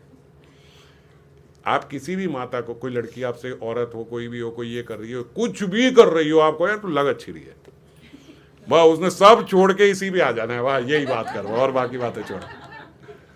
सूट बड़ा अच्छा पहना, कहाँ से लिया है, बस ओ लंबी कहानी, वो सब छोड़ो, कोई क्या कर रहा है वो भी कहेगी महाराज छोड़ो, ये बात करो, ये बढ़िया। हाँ,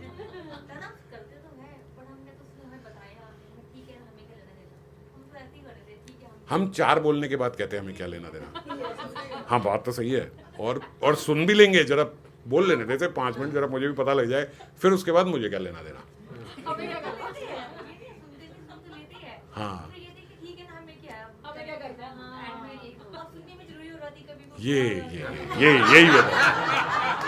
यही मैं कह रहा हूँ, ये जो ये एग्जैक्टली मैं आपको यही बात कर रहा था कि सुनने का लौल्यम है हमारे भीतर। तो बिल्कुल ऐसे कि जैसे मैं अभी तुरंत बंद कर दूं, चलो जी आज का हो गया, आप चलो चलो चलो चलो फटाफट, कोई लौल्यम नहीं है हमारे अंदर यार, प्रसाद बताओ क्या है नहीं, एकदम से ऐसे हो जाएंगे हम। ऐसे सुनना है उसकी, यार मेरा कोई इंटरेस्ट नहीं है यार, मुझे लंच करना है। दादा आप ये बताते हो, ऐसे कहते हो मुझे नहीं सुनना, ऐसे हम अपने मन को कैसे कहते हैं मुझे नहीं सुनना? कैसे बताया? कौन सा गाना है ये? हाँ, ये कोई है। मुझे नहीं पता है। ये भीतर से होना चाहिए, ये भीतर से। जैसे अब संसार के प्रति उदासीन होना है, आप घर जाओ, अपने पत्नी को बोला चल मुझे तेरे से कोई फर्क नहीं पड़ता, मेरे को संसार के प्रति उदासीन होना है, जो मर्जी बना तू ये करोगा, महाराज 4 दिन में आपका डिवोर्स हो जाएगा। उदासीन भीतर से होना है, बाहर से क्या है, you looking very good, very nice, आप बहुत अच्छे हो। ऑफिस में भक्तों के बीच में नाटक नहीं, ऑफिस में आप बहुत बढ़िया हो, बहुत ये हो, आपने ये 4 बातें करी, बात वहीं चली जाएगी, बस सारी की सारी वो हट जाएगा। भीतर से हमें ऐसे यार मुझे क्या लेना देना यार, मुझे क्या करना है, ये करता है, वो करता है, वो करता है, मेरा मैं क्यों सुनूं इसके बारे में, क्या नुकसान होगा। अगर आप 4 सुन लोगे ना तो आपके अंदर आज नहीं, कुछ समय बाद आपके भीतर भी वो अवगुण आ जाएंगे। ये कर्म है, जिसकी बुराई आपने सुनी है वो बुराई कैसे, वो कर्म कैसे पूरा होगा जो आपने सुना है, कैसे पूरा होगा। आपने सुना कि यार जरा इसके बारे में पता तो लगे, इसके बारे में किससे ये बताएगी, ये पूरे तिलक नगर को जानती है जरा। इनको बिठाओ साथ में, अभी देखो सब पता लगेगा। अब मैंने सब पता लगा लिया, अब मेरा ये जो कर्म है जो मैंने सब पता लगाया, ये पूरा कैसे होगा बताओ? इसका क्या रिएक्शन मिलेगा? मेरे भीतर वही अवगुण आएंगे जो जानने के लिए मैंने इन्हें बिठाया था। जो लालसा मेरे अंदर थी ना उसके, वो सुनने में, वो बुराई सुनने में, वो बुराई अब मेरे भीतर आएगी तो मेरा वो कर्म पूरा होगा। समझ गए? तो ये कर्म यार क्यों ले रहे हो आप बेफालतू में? मैं किसी की क्यों सुनूं? मैं बड़ाई नहीं कर रहा हूं, मगर सच कह रहा हूं। मेरे घर वालों से पूछ लेना, ये किसी की भी बोले, मैं बोलता मुझे सुननी ही नहीं। मेरे को वो जो मर्जी करे, मेरे को सुननी ही नहीं, क्योंकि मुझे डर लगता है कि मैं सुनूंगा मेरे को रिएक्शन लग जाएगा। समझ गए? मैं सुनूंगा ये, अब मैं तो कुछ नहीं कर रहा, लेकिन मेरे को ये कर्म की भरपाई करनी पड़ेगी, ये मेरे अंदर, मुझे सुनना ही नहीं। इसलिए उससे कहीं ज्यादा भयंकर। तो सुनना इतना वो है, तो बोलना तो कितना खराब हो गया आगे, है ना? तो इसीलिए सुनना ही नहीं, बिल्कुल नहीं। मुझे कोई मतलब ही नहीं है। कोई कुछ भी करे, मैं क्या करूं? मुझे क्या करना है? अपना क्यों नुकसान करें? हाँ, मेरे बच्चे के बारे में बता रहे हो, या आप में से कोई जो मेरी सुन के सुधरते हैं, जो जिनका दायित्व कुछ मेरे पे है, उनकी अगर आप बता रहे हो, मैं सुनूंगा। क्योंकि किस लिए? एक वात्सल्य भाव से कि यार इनको मुझे ठीक करना है। अगर इसके अंदर ये कमी है तो बताओ, मैं इसको डांटूं, इसको समझाऊं, इसको ठीक करूं, तो बस इस भाव से। वरना मेरे को नहीं, मुझे मेरा उससे कोई लेना नहीं। ये अपने इससे पूछ लो, ये आपके सामने, ऐसा नहीं कि अभी तो मेरे बारे में अच्छा ही बोलेगी क्योंकि मैं कथा ले रहा हूँ, बाद में पूछ लेना। ये अपने ऑफिस की भी किसी की भी बुराई करो, मैं बोलता भाई मेरे को नहीं सुनना, मुझे मत बताया करो। मैं क्यों सुनूं यार किसी की? मेरा कोई लेना नहीं, कोई देना नहीं यार। तुम अपने ऑफिस की बुराई मेरे से क्यों कर रहे हो भाई? फालतू में क्यों सुनूं मैं? इतना सा भी क्यों सुनूं? अपना कर्म क्यों बनाऊं? है कि नहीं? क्यों सुनूं? तो इसीलिए ये सब बिल्कुल ऐसे हो जाओ, मुझे ये नहीं करना। आपके तो कर्म लग गए ना सुनने से, आप क्यों ले रहे हो? क्या कह रहे हो आप? पर कभी-कभी हम इसलिए सुनते हैं, मतलब जैसे ऑफिस का ही बता रहे हैं कि कोई आके हमें बता रहा है कि वो ऐसे करता है, ऐसे करता है। वो इसलिए सुनते हैं कि हमसे वो चीज़ हम ना करें वो काम की।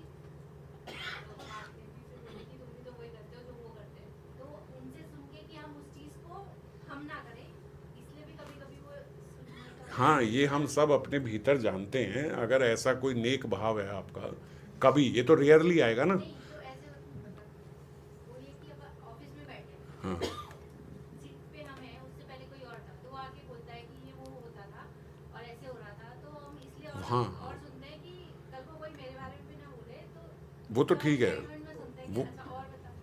नहीं, और व्यक्तित्व के बारे में नहीं सुनना चाहिए। काम के बारे में बात हो रही है ना, वो तो काम के बारे में, तो काम सुधारना है। हमें काम सुधारना है अपना। तो किसी के काम के बारे में अगर बोल रहा है कि भाई ये नहीं करता, वो नहीं करता, तो हमने कहा ठीक है भाई, मैं वो गलत काम ना करूं, मैं इसको ऐसे सही कर लूँगा। व्यक्तित्व के बारे में नहीं। व्यक्तित्व मुझे पता है, हाँ? सुनने में जिस हिसाब से वो बोलता है वो तो गलत वे में ही बोलता है। तो ना सुनो, नहीं सुनो। आपको किसी के भी व्यक्तित्व को सुनने की जरूरत नहीं है। आपको इतना हरि कथा से पता चल चुका है कि मेरा व्यक्तित्व कैसा होना चाहिए। और बार-बार की तो बिल्कुल भी। आपको ये सुनने की जरूरत नहीं है कि भाई वो क्या करता है मैं वो ना करूं। ये भी आप अपने आप को ठग रहे हो, पागल बना रहे हो अपने आप को।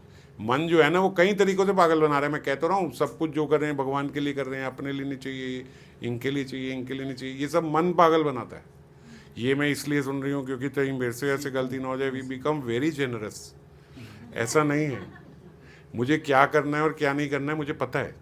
आपको अच्छे से पता है कि आप कैसे अच्छे रहोगे और क्या करने से आप बुरे बन रहे हो, क्या गलत काम आप कर रहे हो, आपको सब पता है। और अगर आपका भाव सबके लिए अच्छा ही है तो आपकी 4 गलतियां भी माफ़ हो जाएंगी। कोई ध्यान नहीं देगा, सबको बताइए ये व्यक्ति अच्छा ही है, कभी ऐसे बोल भी दिया होगा, गुस्से में बोल दिया होगा, ऐसे कर दिया होगा। और कोई व्यक्ति का भाव अगर गलत होता है ना, तो वो साफ पता होता है यार ये तो मुंह से मीठा बनता है, अंदर से ये बड़ा चंट है। हम ऐसे बोलते कि नहीं बोलते? तो हमें पता है, हमें भी दूसरों के बारे में पता है और दूसरों को भी हमारे बारे में पता है। अगर आपका भाव सही है, इंटेंशन सही है, तो आप कैसे भी रहो, सामने वाले को पता है कि ये सही है, ये बुरा नहीं चाहता किसी का। और अगर आप भीतर से बुरा चाहते हो, वो भी सामने वाले को पता है। ऐसे नहीं है कि आप बहुत समझदार हो, बाकी सारे बेवकूफ़ हैं। जैसे एक भक्त है, बहुत बार नाम ले लिए, नाम नहीं लूँगा, वो कहते हैं कि भैया ये तो मटेरियल ना, हम तो स्पिरिचुअल है। ऐसी बात ही ऐसे करते हैं कि बाहर वाले तो मटेरियल लोग हैं, हम तो स्पिरिचुअल लोग हैं ना, हमें पता है कैसे करना है, ये नहीं करना पड़ेगा। मैंने कहा वाह महाराज, आपने अपनी डेजिग्नेशन खुद ही बढ़ा ली कि बाहर वाले मटेरियल लोग हैं, हम लोग स्पिरिचुअल हो गए। क्या स्पिरिचुअलिटी है आपके अंदर? क्या स्पिरिचुअलिटी है हमारे अंदर? कुछ नहीं, सब बराबर है। सिर्फ ये मन को ठगे, मन ने हमें ठगा हुआ है, समझ गए? हम अपने आप को पता नहीं क्या समझे बैठे हैं हम स्पिरिचुअल है। एक नाम आज तक ढंग से लिया नहीं, व्याकुलता इतनी नहीं हुई जितनी अचार के लिए होती है, और स्पिरिचुअल हो गए हम लोग। कैसे हो गए? कोई स्पिरिचुअल नहीं हुए, बराबर है, बल्कि बाहर वाला ज़्यादा स्पिरिचुअल होगा। वो जितना नाम लेता होगा उतना तो श्रद्धा से लेता होगा। जो स्पिरिचुअल होगा वो बोलता ही नहीं, सनातन गोस्वामी। कविराज गोस्वामी कह रहे हैं भैया मेरा नाम लेने से भी पाप चढ़ जाएगा आपको। वो कविराज गोस्वामी जिन्होंने चैतन्य चरितामृत भेंट दिया हमें, हैं? वो कह रहे हैं मेरा नाम लेने वाले को भी पाप चढ़ जाएगा, मेरा नाम मत लेना। और यहाँ बैठ के सुनने वाला कह रहा है कि भैया मैं स्पिरिचुअल हूँ, वो बाहर वाले मटेरियल लोग हैं, उन लोगों को समझ नहीं आती, हम लोगों को समझ में आती। ये सब बेकार की बात है, ये सब बेकार की बात है, सब मन पागल बनाते हैं। तो इसीलिए कृतज्ञता रखो सबके प्रति। ये मत सोचो ये भौतिक है, ये आध्यात्मिक है, भक्तों के प्रति तो कृतज्ञता होनी चाहिए, ऑफिस में किसके प्रति कृतज्ञता रखे, ये गलत बात है, ये गलत। ये फिर मन आपको पागल बना रहा है। आपको बाहर आदमी 1000 बातें सिखा जाता है, उनके प्रति कृतज्ञता होनी चाहिए, है ना? तो सब जिससे आप सीख रहे हो, जिसके साथ काम कर रहे हो, जिसका सहयोग ले रहे हो, सबके प्रति हमारी कृतज्ञता होनी चाहिए। जो हमें खाना बना के दे रहा है, जो हमारा खाना बना रहा है, जो हमारे कपड़े प्रेस कर रहा है, जो हमारे कपड़े धो रहा है, उन सब के प्रति हमारी कृतज्ञता होनी चाहिए। जिनके कारण हम यहाँ बैठे हैं, उठ रहे हैं, ये सब कर रहे हैं, सबके प्रति कृतज्ञता होनी चाहिए। ये सबके प्रति यदि हमारा ऐसा भाव हो जाए, आप देखो आप कितने स्थिर हो जाओगे, कितने स्थिर। आपकी 1000 एंग्जाइटी जो इस संसार में है वो अपने आप खत्म हो जाएंगी। बड़ा डायरेक्ट रिलेशन है, हम समझते नहीं है। जब हम गुण देखने की आदत हमारी हो जाएगी तो आप देखना कितना मन शांत होकर भजन में लगना शुरू हो जाएगा अपने आप। नेगेटिव नेगेटिव नेगेटिव में हम लोग हमेशा रहते हैं, इसीलिए तो कहीं जरा सा भी पॉजिटिव में हम लोग बैठ नहीं पाते, क्योंकि भरी हुई है नेगेटिव एनर्जी हमारे अंदर, समझ गए? जब उसको शांत कर लोगे, जब उसको पॉजिटिव कर दोगे, जब ऑरा पॉजिटिव हो जाएगा, फिर उसके बाद हर जगह आप बैठ पाओगे, हर जगह आप शांति से बात परखाओगे। कोई कितना भी आपको गुस्सा दिलाया, वो गुस्सा नहीं आएगा, क्योंकि आप शांत हो। अभी क्या है, सामने वाला कुछ नहीं करता तो भी आपको गुस्सा आ जाता है, बेचारे की आगे गलती भी नहीं होती तो भी आपको गुस्सा आ जाता है। ईगो वैसे ही भरे जा रही है, भरे जा रही है, भरे जा रही है। अहंकार का एक साधन नहीं है, मगर अहंकार चोटी पे है। भक्त कहते हैं यार अहंकार के इतने साधन है, मगर अहंकार नहीं है उसके अंदर। हमारे पास एक भी वस्तु ऐसी नहीं है कि जिससे हम अहंकार कर सके, मगर फिर भी अहंकार बहुत ऊपर है। छोटे छोटे बच्चे कहते हैं भाई हमारे को, मेरे को गुस्सा बहुत आता है। मैं कहा भाई तू पैदा तो हो जा गुस्सा करने के लिए, बहुत गुस्सा आता है, ये होता है। छठी छठी क्लास के बच्चे कहते हैं भैया मेरे को बहुत गुस्सा आता है। तो क्या कर लेगा? तो पाट उठा के मार देगा किसी को, मर जाएगा, कोई मार मोड़ देगा ज़्यादा गुस्सा करेगा तो। क्या हो गया ये हमारे को, क्या हो गया? क्योंकि सब हम, वो बच्चा भी क्या घर में माहौल देखता है, नेगेटिव माहौल देखता है, नेगेटिविटी लेता है, इसीलिए तो ऐसी बातें कर रहा है। कसूर उसका नहीं है, जो वातावरण में वो रह रहा है उस वातावरण का है। उसने देखा ही है, बात बात पे पापा ऐसे होते, बात बात पे मम्मी ऐसी होती है, तो फिर वो भी ऐसा ही होता। और अगर देखता तो फिर शांति का माहौल देखता तो शांति बच्चा होता। तो खैर, कहने का तात्पर्य मेरा ये है कि हमारे भीतर जो ये उन्माद अवस्था जो है, ये हमारे भीतर अगर आप लाना चाहो, इसको एक्सपीरियंस करना चाहो, तो आज ही बेस से शुरू कर सकते हो।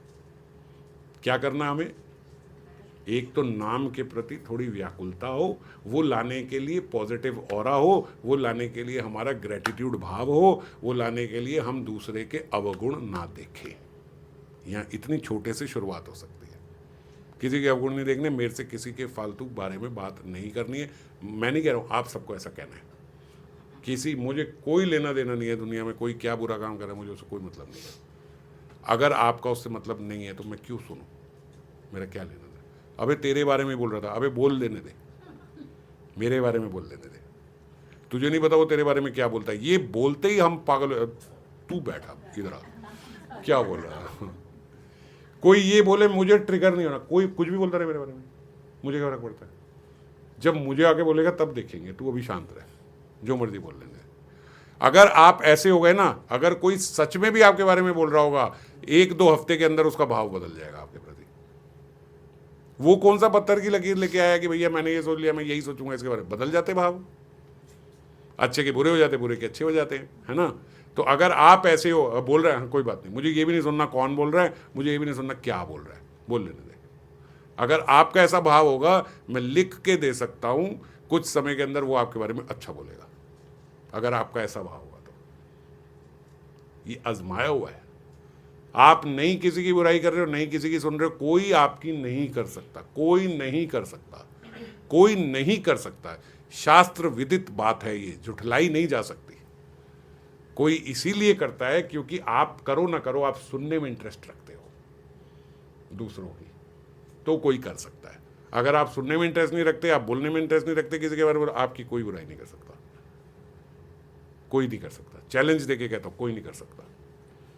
ठीक है, तो ये भाव अगर हमारा होगा तो हमारे भीतर भी ऐसी अवस्था आने की संभावना है एक दिन। ठीक, जय दादा।